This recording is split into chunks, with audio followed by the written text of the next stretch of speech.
माता च कमला देवी पिता देवो जनार्दनः बान्धवाः विष्णुभक्ताश्च स्वदेशो भुवनत्रयम्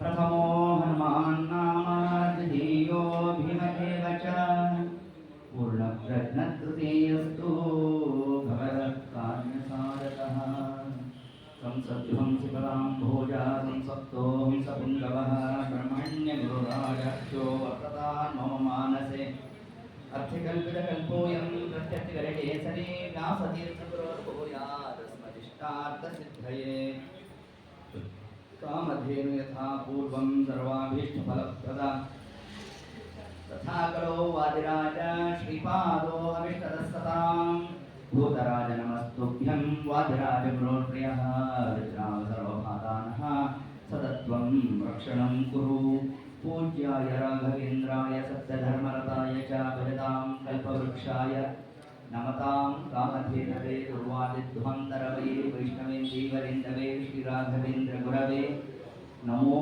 अत्यंत दयालवे श्री गुरुभ्यो नमः हरि ओम।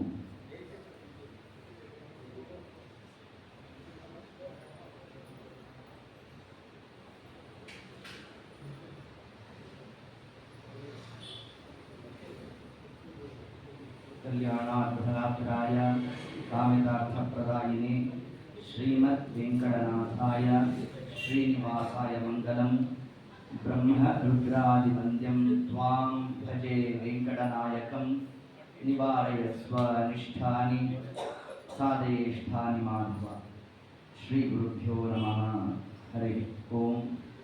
यत्किञ्चित् पूर्वकथानुवादः।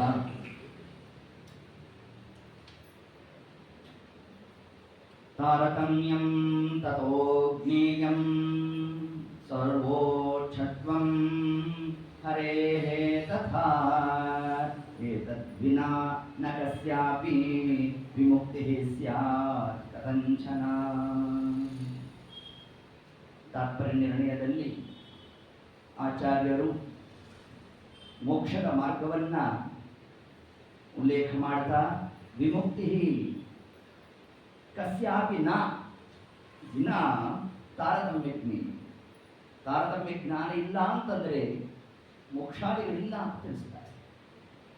ಅಂತಹ ತಾರತಮ್ಯ ಜ್ಞಾನ ನಾವು ಕೋಟಿ ಬಾರಿ ಹೇಳಿದ್ರು ಕೂಡ ಹರಿಸರ್ವೋತ್ತಮ ವಾಯುದೇವೋತ್ತಮ ಹಿಂಗೆ ಹೇಳಿದ್ರೆ ನಮ್ಮ ತಲೆಗೆ ಹೋಗೋದೇ ಇಲ್ಲ.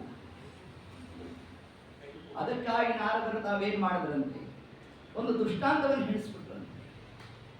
ಆ ಎಲ್ಲ ಋಷಿಮುನಿಗಳು ತಾವೊಂದು ಜ್ಞಾನಸತ್ರವನ್ನ ಜಾಹ್ನವೀ ತೀರೆ ಗಂಗಾ ತೀರದಲ್ಲಿ ಜ್ಞಾನಸತ್ರವನ್ನು ಮಾಡ್ತಾ ಇರೋಣ. ಕೋ ಭುಂಕ್ತೆ ಯಜ್ಞ ಫಲಂ, ಯಾರಿಗೆ ಯಜ್ಞದ ಫಲವನ್ನು ನೀವು ಸಮರ್ಪಣೆ ಮಾಡ್ತೀವಿ, ಯಾರಿಗೆ ಕೊಟ್ಟಂತಹ ಕಾಲಕ್ಕೆ ಪುನರಾಗಮನಾಯ ಈ ಪ್ರಸಂಗ ಇರಬಾರದು. ಯದ್ಗತ್ವ ಜ್ಞಾನಿವರ್ತತೆ ಹೀಗಿರಬೇಕು. ಪುನಃ ಅಧ್ಯಾತ್ಮ ಬರ್ತಕ್ಕಂತಹ ಪ್ರಸಂಗ ಆಯಿತು ಅಂತಂದ್ರೆ ಅದೇ ಪ್ರಯೋಜನ ಅಲ್ಲ. ಮತ್ತು ಯಾವ ಸಾಧನೆಯಿಂದಾಗಿ ನಮಗೆ ಜೀವನ ಸ್ವರೂಪ ಅದರ ಅಭಿವ್ಯಕ್ತಿ ಆಗುತ್ತೋ ಅದನ್ನೇ ಮೋಕ್ಷಾವಸ್ಥೆಯನ್ನು ಕರೆದಿದ್ದಾರೆ. ಮುಕ್ತಿ ನೈಜ ಸುಖಾನುಭೂತಿ ಅಮಲ ಭಕ್ತಿಷ್ಠ ತತ್ಸಾಧನೆ. ಇಂತಹ ಆ ಸಾಧನೆಗೆ ಯೋಗ್ಯವಾದಂಥದ್ದು ಯಾವುದು? ಕೋ ಭುಂಕ್ತೆ ಯಜ್ಞಫಲಂ. ನೀವು ಪ್ರಶ್ನೆ ಮಾಡಿದಾಗ ನಿನ್ನೆ ದಿವಸದ ಭಾಗದಲ್ಲಿ ನಾವು ನೀವೆಲ್ಲ ಚಿಂತನಾದಿಗಳನ್ನು ನಡೆಸಿದ್ದೇವೆ. ಕಂಚಕ ಮಂದಿರಂ, ಬ್ರಹ್ಮದೇವರು ಲೋಕಕ್ಕೆ ಹೋಗಿದ್ದಾರೆ. ಪುನಃ ಅಲ್ಲಿಂದ ತಾವು ಕೈಲಾಸ ಪರ್ವತಕ್ಕೆ ಬರೋಣ. ಅಲ್ಲಿ ಮಹರುದ್ರ ದೇವರು ಅತ್ಯಂತ ಕೋಪವನ್ನು ಪ್ರಕಟ ಮಾಡಿದ್ದಾರಂತೆ. ಕೋಪವನ್ನು ತೋರಿಸ್ಲಿಕ್ಕೆ ಏನು ಕಾರಣ ಅಂದರೆ ನಾವು ಬ್ರಹ್ಮದೇವರಿಗಿಂತ ಚಿಕ್ಕವರು ಅಂತ ತಿಳಿಸ್ಬೇಕು. ಬ್ರಹ್ಮದೇವರಿಗಿಂತ ಚಿಕ್ಕವರು ಅನ್ನೋದಕ್ಕೂ ಕೋಪ ಮಾಡಿಕೊಳ್ಳಿಕ್ಕೂ ಅಂತಂದ್ರೆ ಎಷ್ಟು ಕೋಪ ಬರುತ್ತೋ ಅಷ್ಟು ಚಿಕ್ಕವರು ಅಂತ ಅರ್ಥ. ದುಂಶ ಜಗತ್ತಿನಲ್ಲಿ ನಿರ್ಣಯವನ್ನು ಕೊಡ್ತಾ ಇದ್ದಾರೆ. ಆದರೆ ಪರಮಾತ್ಮನ ಬಳಿಗೆ ಹೋದಾಗ ಆ ವಕ್ಷಸ್ಥಳಕ್ಕೆ ಧಾರಣಾದಿಗಳು ಮಾಡಿದರೂ ಕೂಡ ಪರಮಾತ್ಮ ತಾನಲ್ಲಿ ಸತ್ಕಾರವನ್ನೇ ನಡೆಸಿದ್ದಾನೆ. ಇಷ್ಟೆಲ್ಲ ಆದ ನಂತರದಲ್ಲಿ ಆ ಒಂದೊಂದು ಶಬ್ದವನ್ನು ಪರಮಾತ್ಮ ತಾನು ಪ್ರಯೋಗ ಮಾಡ್ತಾ ಕಿಮರ್ಥಂ ತ್ವಂ ಋಷಿ ಶ್ರೇಷ್ಠ ಮತ್ಶರೀರಂ ಕಠೋರಕಂ. ಪರಮಾತ್ಮ ಕಾಲ ಕನ್ನಂತೆ ಮತ್ಶರೀರಂ, ನನ್ನ ಶರೀರ ಅತ್ಯಂತ ಕಠಿಣ. ಹೀಗಿರಬೇಕಾದರೆ ಯಾಕೆ ಬಂದ್ರಿ, ಹೀಗೆ ಯಾಕೆ ಬದಲಿಕ್ಕೆ ಹೋದ್ರಿ ನಿಮ್ಮ ಪಾದವು ಅತ್ಯಂತ ಕೋಮಲಭರಿತವಾಗಿರ್ತಕ್ಕಂಥದ್ದು. ವಜ್ರಾತ್ ದೃಢತರಂ ವಿದ್ಧಿ. ಪರಮಾತ್ಮ ತತ್ಕಾಲಕ್ಕೆ ತನ್ನ ಶರೀರದ ಪರಿಚಯವನ್ನು ಮಾಡಿದ್ದೇ ವಜ್ರಕ್ಕೆ ಸಾದೃಶ್ಯ ಅಂತ ಪರಮಾತ್ಮ. ಇದು ವೇದ ಪ್ರಣೀತವಾಗಿರ್ತಕ್ಕಂತಹ ಶಬ್ದ. ಮನು ಸೂಕ್ತದಲ್ಲಿ ನರಸಿಂಹದೇವರನ್ನು ಏನಂತ ಕರೆದಿದ್ದಾನೆ? ವಜ್ರ ಶಬ್ದದಿಂದಲೇ ಕರೆದದ್ದು. 3 ಬಾರಿ ವಜ್ರ ಶಬ್ದವನ್ನು ಪ್ರಯೋಗ ಮಾಡ್ತಾರೆ. ಪ್ರತ್ಯೇಕ ವಜ್ರಾಯತಾಹ. ಮಧುರಾಯ ವಾಕ್ಯ ನೋಡ್ರಿ ಹಿಂಗಿದೆ. ಪುರಾಣದಲ್ಲಿ ಸಾಕ್ಷಾತ್ ಆಗಿ ನಮ್ಮ ಪರಮಾತ್ಮ ತನ್ನ ಶರೀರದ ಬಗ್ಗೆ ತಾನೇನು ಉಲ್ಲೇಖವನ್ನು ಮಾಡಬೇಕಾದ್ರೆ ವಜ್ರಾತ್ ದೃಢತರಂ ವಿದ್ಧಿ ಮಚ್ಚರೀರಂ ದ್ವಿಜೋತ್ತಮ. ಹೇ ಬ್ರಾಹ್ಮಣೋತ್ತಮರೇ, ನನ್ನ ಶರೀರ ಅಂತಂದ್ರೆ ಅದು ವಜ್ರಕ್ಕೆ ಸಾದೃಶ್ಯನಪ್ಪ. ಹೀಗಿರ್ಬೇಕಾದ್ರೆ ಪ್ರತ್ಯೇಕ ವಜ್ರಾಯುತ, ಪರಮಾತ್ಮನ ಒಂದೊಂದು ಅವಯವವೂ ಕೂಡ ಅದು ವಜ್ರಕ್ಕೆ ಸಾದೃಶ್ಯ. ದೃಢತರಂ ವಿದ್ಧಿ. ಕಿಮರ್ಥಂ ತಾಡಿತಂ? ಯಾಕೆ ಬದಲಿಕ್ಕೆ ಹೋದ್ವಿ? ಎಷ್ಟು ಪೆಟ್ಟಾಯಿತೋ ಏನು ಅನ್ನಂತೆ ನಮ್ಮ ಸ್ವಾಮಿ ಆ ಕಾಲಕ್ಕೆ. ಕೋಮಲಾಂಗ್ರಿ ತಲೇನ ತತ್ ಪಾದೌತೆ ಕೋಮಲೋ ದಿವ್ಯೋ ಮಚ್ಚರೀರ ಸಮಾಗಮಾತ್. ನನ್ನ ಶರೀರದ ಸಂಪರ್ಕದಿಂದಾಗಿ ಎಷ್ಟು ಪೆಟ್ಟಾಯಿತೋ ಏನು ಅನ್ನಂತೆ ನಮ್ಮ ಸ್ವಾಮಿ ಆ ಕಾಲಕ್ಕೆ. ಹೀಗೆ ಇಷ್ಟೊಂದು ತಿಳಿಸ್ತಾ ಆ ಬ್ರಾಹ್ಮಣನ ಪಾದ ಪ್ರಕ್ಷಾಳನೆಯನ್ನ ಪರಮಾತ್ಮ ತಾನು ನಡೆಸಿದ್ದಾನೆ. ಒತ್ತಿಸ್ಕೊಂಡ ಮೇಲೆ ಮಾಡೋ ಪೂರ್ವದಲ್ಲೇ ಯಾಕೆ ಪರಮಾತ್ಮ ಮಾಡಲಿಲ್ಲ? ಆ ಬ್ರಾಹ್ಮಣ ಬರಬೇಕು, ಋಷಿಗಳು ಬರಬೇಕು, ಅವರ ತಾಡನವನ್ನು ಮಾಡಬೇಕು. ಅದಾದ ಮೇಲೆ ಪರಮಾತ್ಮ ತಾನು ಪಾದ ಪ್ರಕ್ಷಾಳನೆ ನಡೆಸ್ತಾನೆ. ಏತತ್ ಪೂರ್ವದಲ್ಲೇ ಮಾಡಬಹುದಿತ್ತಲ್ರಿ.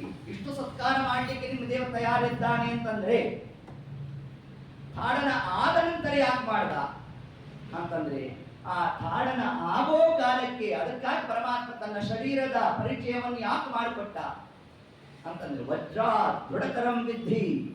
ಅಂದ್ರೆ ಪರಮಾತ್ಮನ ಶರೀರ ವಜ್ರಕ್ಕೆ ಸಾದೃಶ್ಯ ಅಂತಂದ್ರೆ ಪರಮಾತ್ಮನ ಶರೀರ ವಜ್ರ.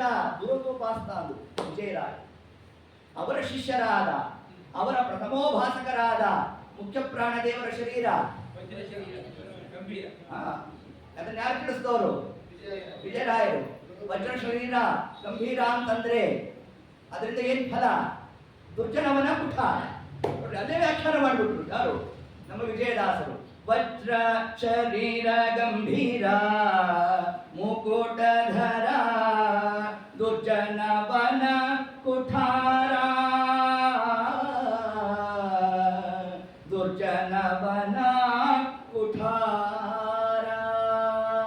ಹೀಗೆ ಜೀವೋತ್ತಮನಾದ ಪ್ರಾಕೃತವಾದ ಶರೀರವುಳ್ಳಂತಹ, ಯಾವಾಗ ಇನ್ನು ಜೀವನ್ಮುಕ್ತಾವಸ್ಥೆಯಲ್ಲಿ, ಮುಕ್ತಾವಸ್ಥೆ ಬೇರೆ, ಜೀವನ್ಮುಕ್ತರು ಅಂದ್ರೆ ಜಾತ ಅಪರೋಕ್ಷಿಗಳು, ಅಪರೋಕ್ಷ ಜ್ಞಾನ ಆದ್ಮೇಲೆ ಆ ಒಂದು ಅವಸ್ಥೆ ಏನಂತ ಕರೀತಾರೆ?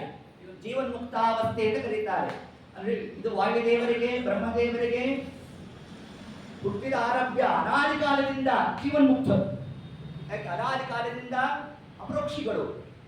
ಅಂತಹ ಅವರ ಶರೀರವೇ ವಜ್ರಕ್ಕೆ ಸಾದೃಶ್ಯ ಅಂತ ನಾವು ಹಿಂಗೆ ಚಿಂತನೆ ಮಾಡಬೇಕಾದ್ರೆ ಇನ್ನು ಸರ್ವೋತ್ತಮನಾದ ಪರಮಾತ್ಮನ ಶರೀರ ಅದನ್ನ ಹೇಗಿರಬೇಡ. ಆ ಒಂದು ಉಲ್ಲೇಖವನ್ನು ನಮಗೆ ತಿಳಿಸ್ತಾ ಹೀಗೆ ವಜ್ರ ದೃಢತರಂ ವಿದ್ಧಿ ಮಚ್ಚರೀರಂ. ಹೀಗೆ ನನ್ನ ಶರೀರಕ್ಕೆ ನಿಮ್ಮ ಪಾದ ಸ್ಪರ್ಶ ಆಯ್ತಲ್ಲ, ಆ ಕಾಲಕ್ಕೆ ಒಬ್ಬ ದೈತ್ಯನ ಸಂಹಾರ ಮಾಡಿಬಿಟ್ಟ ಪರಮಾತ್ಮ.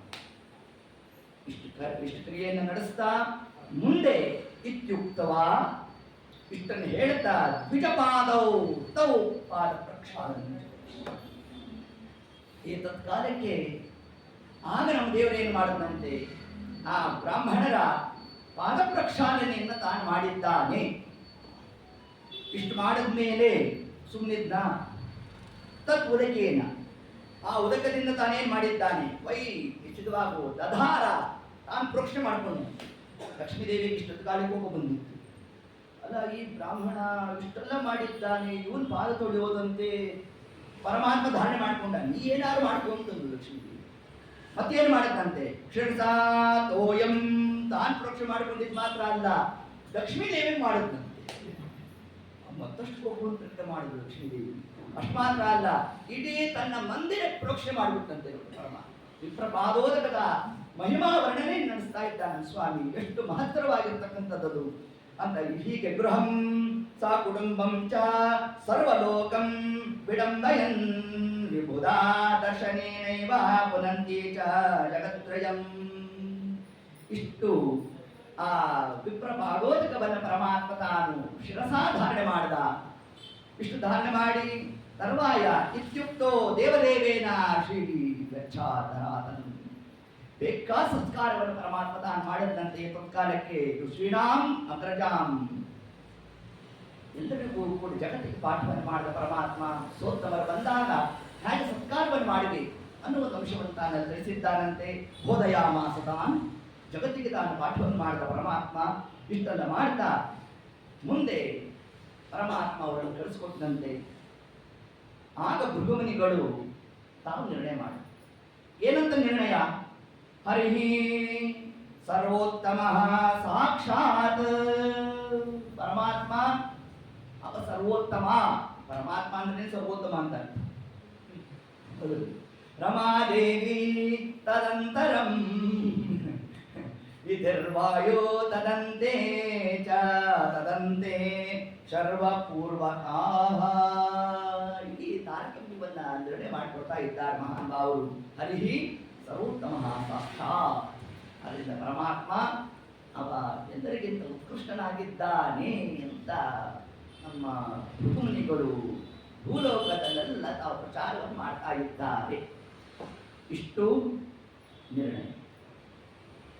ಇಲ್ಲಿ ಬರ್ತಕ್ಕಂತಹ ಪ್ರಶ್ನೆ, ನಾವು ಒಬ್ಬರಿಗೆ ನಮಸ್ಕಾರ ಮಾಡಿದ್ದೇವೆ ಅಂತಂದ್ರೆ ಏನರ್ಥ? ಅವರು ನಮ್ಗಿಂತ ದೊಡ್ಡವರು ಅಂತ. ಹೌದು. ನಿಮ್ಮ ದೇವರಿಗೆ ಏನು ಮಾಡ್ದ? ಪಾದ ಪ್ರಕ್ಷಾಳನೆ ಮಾಡಿದ. ಹಾಗೆ ಪಾದ ಪ್ರಕ್ಷಾಳನೆಯನ್ನು ಪರಮಾತ್ಮ ಮಾಡಿದ್ದಾನೆ ಅಂತಂದ್ರೆ ಅವ್ರಿಗೆ ದೇವರು ದೊಡ್ಡವರು ಅಂತ ಆಯ್ತಲ್ಲ. ನಿಮ್ಮ ದೇವರು ಸರ್ವೋತ್ತಮ ಹೇಗಾದ? ಅವ್ರಿಗೆ ಆಘಾತ ಆಗುತ್ತೆ. ನಾವು ಒಬ್ಬರು ಬಂದಿದ್ದಾರೆ, ಅವ್ರಿಗೆ ನಮಸ್ಕಾರ ಮಾಡಿದ್ವಿ ಅಂತಂದ್ರೆ ಅವರಲ್ಲಿ ಜ್ಞಾನವೋ ವಿದ್ಯೆಯೋ ಅವರ ಸಾಧನೆಯೋ ಏನೋ ಒಂದು ಅಂಶವನ್ನು ಹಿಡಿತಾ ನನಗೆ ತವರಿದ್ದಾರಪ್ಪ ಅಂತ ಹೇಳ್ತಾ ನಾವು ನಮಸ್ಕಾರವನ್ನು ಮಾಡ್ತೇವೆ. ಅದರಿಂದ ನಿಮ್ಮ ದೇವರು ತಾನೇ ಬರೀ ಸುಮ್ಮನೆ ಪಾದ ತೊಳೆದ ಮಾತ್ರನ ತಾನು ಪ್ರೋಕ್ಷಣೆ ಮಾಡಿಕೊಂಡ. ಇಡೀ ಮನೆಗೆ ಸಮುದ್ರಕ್ಕೆ ಸಲೀಲಸ್ಯ ಮಧ್ಯ ಆತ್ಮನಾರಾಯಂತ್ಯ ನಿಮಿಷಮಾನ ಸಮುದ್ರ ಜ್ಯೇಷ್ಠ ಸೂಕ್ತವನ್ನು ಹೇಳ್ತಾ ಪ್ರೋಕ್ಷಣೆ ಮಾಡಿಬಿಡ್ತಂತೆ. ಪುಣ್ಯಾಹ ಮಾಡಿದಾಗ ಏನ್ ಮಂತ್ರ ಹೇಳ್ತಾರೆ ಅದನ್ನೆಲ್ಲ ಹೇಳಿ ಇಡೀ ಮನೆ ಶುದ್ಧ ಆಯಿತು ಅನ್ನಂತೆ ನಮ್ಮ ಸ್ವಾಮಿ. ಇಷ್ಟೆಲ್ಲ ಪ್ರಕರಣವನ್ನು ನಾವು ಕಾಣಬೇಕಾದರೆ ಹಾಗಾದ್ರೆ ಭೃಗುಮುನಿಗಳು ಪಾದ ತೊಳಸ್ಕೊಂಡವರು ನಮ್ಮ ದೇವ ಪಾದ ತೊಳೆದವನ್ನ ಸರ್ವೋತ್ತಮ ಅಂತಂದ್ರಲ್ಲ. ಇದು ಹೇಗೆ ಅಂತಂದ್ರೆ ಇವ ಸರ್ವೋತ್ತಮ ಆಗಿರೋದ್ರಿಂದಲೇ ಆ ಕಾರ್ಯ ಮಾಡಿ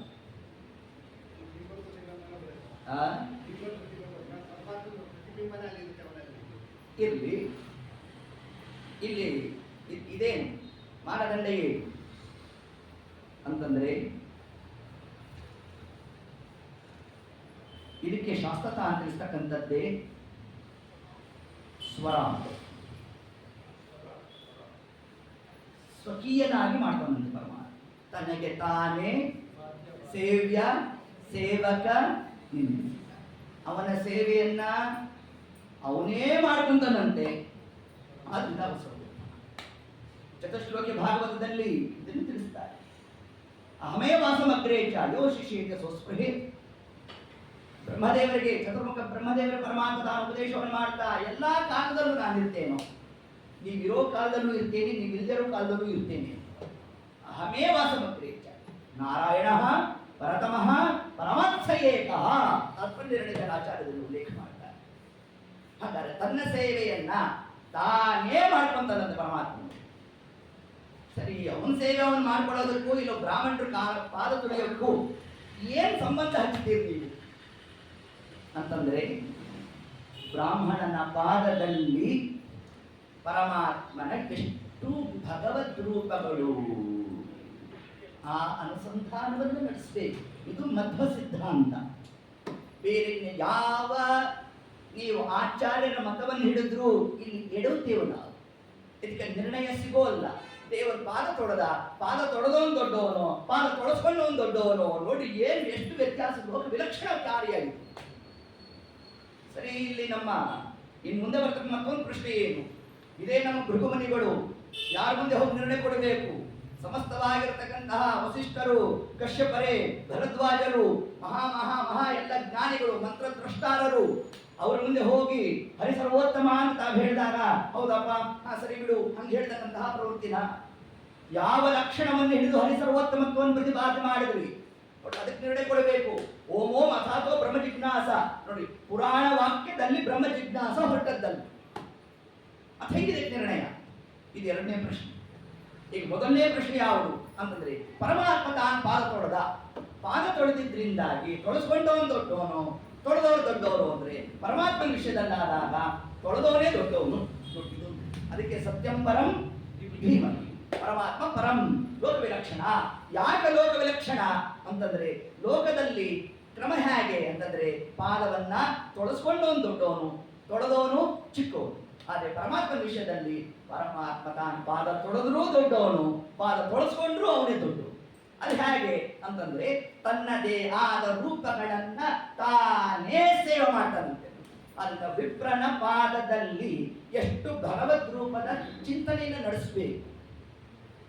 ಅಲ್ಲಿ ಸಾಮಾನ್ಯ ನಾವು ಋಷಿಗಳ ಬಗ್ಗೆ ಹೇಳ್ತಿಲ್ಲ, ಯತಿಗಳ ಬಗ್ಗೆ ಹೇಳ್ತಿಲ್ಲ, ಇನ್ನೊಬ್ರು ಯಾರೋ ದೊಡ್ಡ ದೊಡ್ಡ ಆಚಾರ ಬಗ್ಗೆ ಹೇಳ್ತಿಲ್ಲ, ಮತ್ತೇನಲ್ಲ. ಸಾಮಾನ್ಯ ಒಬ್ಬ ಬ್ರಾಹ್ಮಣ ನಿತ್ಯ ಅನುಷ್ಠಾನ ಫಲ. ಆ ಬ್ರಾಹ್ಮಣನ ಪಾದದಲ್ಲಿ ಪರಮಾತ್ಮನ ಎಷ್ಟು ರೂಪದ ಚಿಂತನೆ ಅಂತಂದ್ರೆ, ಯಜ್ಞನಾಮಕನಾದ ಪರಮಾತ್ಮನ ಚಿಂತನೆ ಮಾಡಬೇಕು. ಮತ್ತು ಸುಮೇಧಾನಾಮಕನಾದ ಪರಮಾತ್ಮ ಲಿಖಿತಾಂಸಾರದಲ್ಲಿ ಉಲ್ಲೇಖ ಮಾಡ್ತಾರೆ ಇದನ್ನ. ಮಾತೃಕಾಸಂಧಿನ ಮಾತೃಕಾಸಂಧಿಯಲ್ಲಿ ಮೊದಲನೇ ಶ್ಲೋಕದಲ್ಲಿ ಬರ್ತಕ್ಕಂಥದ್ದು ಯಾವುದು? ಪರಮಾತ್ಮ ಯಾವ ರೂಪದಿಂದ ತಾನಿದ್ದಾನೆ ಅಂತಂದ್ರೆ ಅಲ್ಲಿರ್ತಕ್ಕಂಥ ಭಗವದ್ ರೂಪ, ಅದು ಸುಮೇಧಾನಾಮಕನಾದ ಪರಮಾತ್ಮ. ಇದು ಎರಡನೇ ರೂಪದ ಚಿಂತನೆ ಮಾಡಬೇಕು. ಮತ್ತು ಮೂರನೇ ರೂಪ ಯಾವುದು? ಪಾದದ ಉಂಗುಟದಲ್ಲಿ ಇರ್ತಕ್ಕಂತಹ ಭಗವದ್ ರೂಪ ಯಾವುದು? ಭಾರ ಬೃಹದ್ ರೂಪ. ಎಷ್ಟೆಷ್ಟು ರೂಪದಿಂದ ಪರಮಾತ್ಮ. ಮತ್ತು ಕೃಷ್ಣ ರೂಪ ಸುಮೇಧಾನಾಮಕನಾಗಿದ್ದಾನೆ. ಇಷ್ಟು ಭಗವದ್ ರೂಪಗಳು ಒಬ್ಬ ಬ್ರಾಹ್ಮಣನ ಪಾದದಲ್ಲಿ ಕನಿಷ್ಠ ಸನ್ನಿಧಾನ. ಹೇಗೆ ಒಂದು ಶಾಲಗ್ರಾಮದಲ್ಲಿ ಎಷ್ಟು ಭಗವದ್ ರೂಪ ಅಂದ್ರೆ ತಟ್ಟನೆ ಲೆಕ್ಕ ಕೊಡ್ತೇವೆ ನಾವು. 5,535 ಭಗವದ್ ರೂಪ ಹೇಳಿದ್ದಾರೆ. ಇಷ್ಟೇ ಭಗವದ್ ರೂಪ ಅಂತ ಅಲ್ಲ, ಇದು ಮಿನಿಮಮ್. ಮ್ಯಾಕ್ಸಿಮಮ್ ಎಷ್ಟಾಗಬಹುದು ಅವರ ಅವರ ಒಂದು ಅನುಸಂಧಾನಕ್ಕೆ ಯೋಗ್ಯವಾಗಿ ಭಗವದ್ ರೂಪಗಳು. 5,000 ರೂಪಗಳು ಇರಬೇಕು ಅಂತ ಏನಿಲ್ಲ. ಇವ್ ನರಸಿಂಹ ಶಾಲಗ್ರಾಮವನ್ನ ನರಸಿಂಹ ಶಾಲಗ್ರಾಮ ಅಂತ ಅಷ್ಟೇ ಪೂಜೆ ಮಾಡಿದ ಅಂತಂದ್ರೆ 5,000 ರೂಪ ಹೊರಟೋಯ್ತು, ಒಂದೇ ರೂಪ ಕೂತ್ಕೊಂಡು. ಇಲ್ಲರಿ ಪರಮಾತ್ಮ ಅನಂತ ರೂಪದಿಂದಾಗಿದ್ದಾನೆ, ಅನಂತ ರೂಪ ಬಂದ್ಬಿಡ್ತಾರೆ.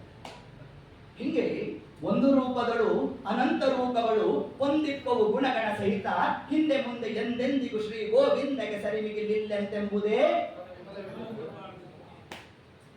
ಶಾಸ್ತ್ರಕಾರ ತಿಳಿಸಿದ್ರು. ನೋಡಿ, ಜಗನ್ನಾಥದಾಸ ಮಹಾನ್ ಭಾವರು ಎಲ್ಲಿ ವಿಷಯವನ್ನು ತಂದು ತಾವು ಒಂದು ಸಮಗ್ರವಾದ ಸಂಗ್ರಹ ಮಾಡಿಕೊಂಡಿದ್ದಾರೆ ಮಹಾನ್ ಭಾವರು. ಏತತ್ ಕ್ರಮದಲ್ಲಿ ಈಗ ಪರಮಾತ್ಮ ತನ್ನ ಸೇವೆಯನ್ನ ಮತ್ತು ಅದರಂತೆ ಈಗ ನಾವು ಗಾಡಿ ಮೇಲೆ ಬರ್ತೇವಲ್ಲ, ಗಾಡಿಯಲ್ಲಿ ಇರ್ತಕ್ಕಂಥ ಅದೊಂದು ಜಡ ಪದಾರ್ಥ. ಅದು ಸಂಚಾರ ಮಾಡುತ್ತೆ, ಓಡುತ್ತೆ ಅಂತಂದ್ರೆ ಹೆಂಗ್ ಸಾಧ್ಯ ಅಂತಂದ್ರೆ ಅದಕ್ಕೆ ತಿಳಿಸೋದು. ಅಲ್ಲಿ ಪರಮಾತ್ಮನ ಒಂದು ರೂಪ. ನಾವದನ್ನ ಚಲಾಯಿಸ್ಕೊಂಡು ಬರಬೇಕಲ್ಲ, ಆ ಚಲನಾಶಕ್ತಿ ನಮ್ಮಲ್ಲಿ ಬಂದದ್ದು ಹೇಗೆ? ಇಲ್ಲಿ ಪರಮಾತ್ಮನ ಒಂದು ರೂಪ.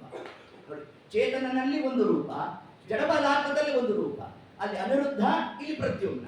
ತನಗೆ ತಾನೇ ಹಾಗಾದರೆ ಆ ಒಂದು ಜಡ ಪದಾರ್ಥದಲ್ಲಿ ತಾನೇ ಒಂದು ರೂಪದಿಂದ, ಚೇತನನಲ್ಲಿ ಇನ್ನೊಂದು ರೂಪದಿಂದ ತಾನೆದ್ದು ತನ್ನ ರಥೋತ್ಸವವನ್ನು ತಾನೇ ಮಾಡ್ಕೊಂತಂತೆ. ಸತ್ಯಂ ಪರಂ ಧೀಮಹಿ. ಪರಂ ಅಂದ್ರೆ ಲೋಕ ವಿಲಕ್ಷಣ, ಪರಂ ಅಂದ್ರೆ ಸರ್ವೋತ್ಕೃಷ್ಟ, ಹರಿಹಿ ಸರ್ವೋತ್ತಮ ಸಾಕ್ಷಾತ್. ಇದೇ ಶ್ರೀನಿವಾಸ ಕಲ್ಯಾಣಕ್ಕೆ ಪೂರ್ವ ಪೀಠಿಕಾ ಭಾಗದಲ್ಲಿ ನಮಗೆ ತಿಳಿಸಿಕೊಟ್ಟ ಒಂದು ಭಾಗ ಯಾವುದು ಅಂತಂದ್ರೆ, ಆಗ ಭೃಗುಮುನಿಗಳು ಇಷ್ಟು ಅಂಶವನ್ನ ಅರ್ಥಾತ್ ಪರಮಾತ್ಮ ತಾನು ಪಾದ ಪ್ರಕ್ಷಾಳನೆಯಿಂದ ಮಾಡಿದ್ದಾನೆ ಅಂತಂದ್ರೆ ಇದರಿಂದಾಗಿ ಅವನ ಸರ್ವೋತ್ತಮತ್ವಕ್ಕೆ ಸರ್ವಥಾ ಬಾಧಕಾದಿಗಳಿಲ್ಲ ಅನ್ನೋ ಒಂದು ಅಂಶವನ್ನೇ ಹೀಗೆ ನಾವು ಚಿಂತನೆ ಮಾಡಲಿಕ್ಕೆ ಅವಕಾಶ ಉಂಟು ಅಂತ ಹೇಳ್ತಾ, ಸರಿ ಏನ್ ನೋಡಿ ಪರಮಾತ್ಮನಲ್ಲಿ ಸರ್ವೋತ್ತಮತ್ವವನ್ನು ನಾವು ಪ್ರತಿಪಾದನೆ ಮಾಡುತ್ತೆ. ಪಾದ ತೊಳೆದ ಪರಮಾತ್ಮ ಆದ್ರಿಂದ ಸರ್ವೋತ್ತಮ ಅಂತಂದ್ರೆ ಪಾದ ತೊಳೆದವರೆಲ್ಲ ಸರ್ವೋತ್ತಮರಾಗಬೇಕು. ದೇವರು ಬಂದ, ಪಾದ ತೊಳೆದ, ಆದ್ರಿಂದ ಇವ ಸರ್ವೋತ್ತಮ ಅಂತಂದ್ರು. ಅವರಿಬ್ಬರು ಸತ್ಕಾರ ಮಾಡಲಿಲ್ಲ, ಇವ ಸತ್ಕಾರ ಮಾಡಿಬಿಟ್ಟ. ಸತ್ಕಾರ ಮಾಡಿದ್ ಒಂದೇ ಮಾನದಂಡನೋ ಅಲ್ಲ. ಮತ್ತೇನ್ ಹೇಳಿದ್ರು ಅಲ್ಲಿ ಅಂತಂದ್ರೆ, ಸರ್ವೋತ್ತಮ ಅಂತ ಕರೆಸ್ಕೋಬೇಕಾದರೆ ಒಂದು ಲಕ್ಷಣ ಇರಬೇಕು. ಯಾವುದು ಲಕ್ಷಣ? ಕ್ಷಮಾಗುಣ. ಇವತ್ತು ನಾವು ಮಂತ್ರಾಲಯನ ಸ್ತೋತ್ರ ಮಾಡಬೇಕಾದ್ರೆ ಏನಂತ ಹೇಳ್ತೇವೆ ನಾವು? ನಮೋ ಅತ್ಯಂತ ದಯಾಳವೇ. ರಾಯರನ್ನ ಅತ್ಯಂತ ದಯಾಳವೇ ಅಂತ ನಾವು ಹೇಳಬೇಕಾದರೆ ಆ ಮೂಲ ಶಬ್ದವನ್ನ ರಾಯರಲ್ಲೇ ಸಮನ್ವಯ ಮಾಡೋದಲ್ಲ.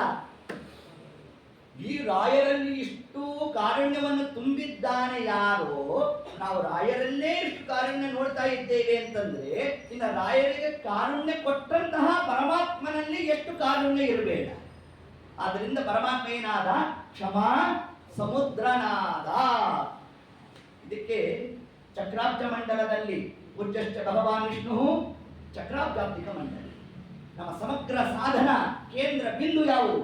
ಚಕ್ರಾಬ್ಜ ಮಂಡಲ. ಇದನ್ನು ನಾವು ಬಿಟ್ಟೇ ಬಿಟ್ಟಿವಿ. ಹೌದು, ಬೇಕಾದೆಲ್ಲ ಉಪನ್ಯಾಸಗಳು ಮಾಡ್ತಾ ಕೂತಿರ್ತೇವೆ. ಅದು ಶ್ರೀಮದ್ ಆಚಾರ್ಯ ತಿಳಿಸಿದ್ರು, ಧ್ಯಾನ ಮಾಡ್ರಪ್ಪ. ಕೇಳಿದ್ದೀರಿ ಪರಮಾತ್ಮ ವಿಷಯಕವಾಗಿ ಅನಂತ ಕಲ್ಯಾಣ ಗುಣಮಂಡಿತನಾಗಿದ್ದಾನೆ. ಹೌದು, ಎಲ್ಲದೂ ಕೇಳಿದ್ದಾಯಿತು. ಸಮನ್ವಯ ಎಲ್ಲಿ? ಚಕ್ರಾಬ್ಜ ಮಂಡಲದಲ್ಲಿ.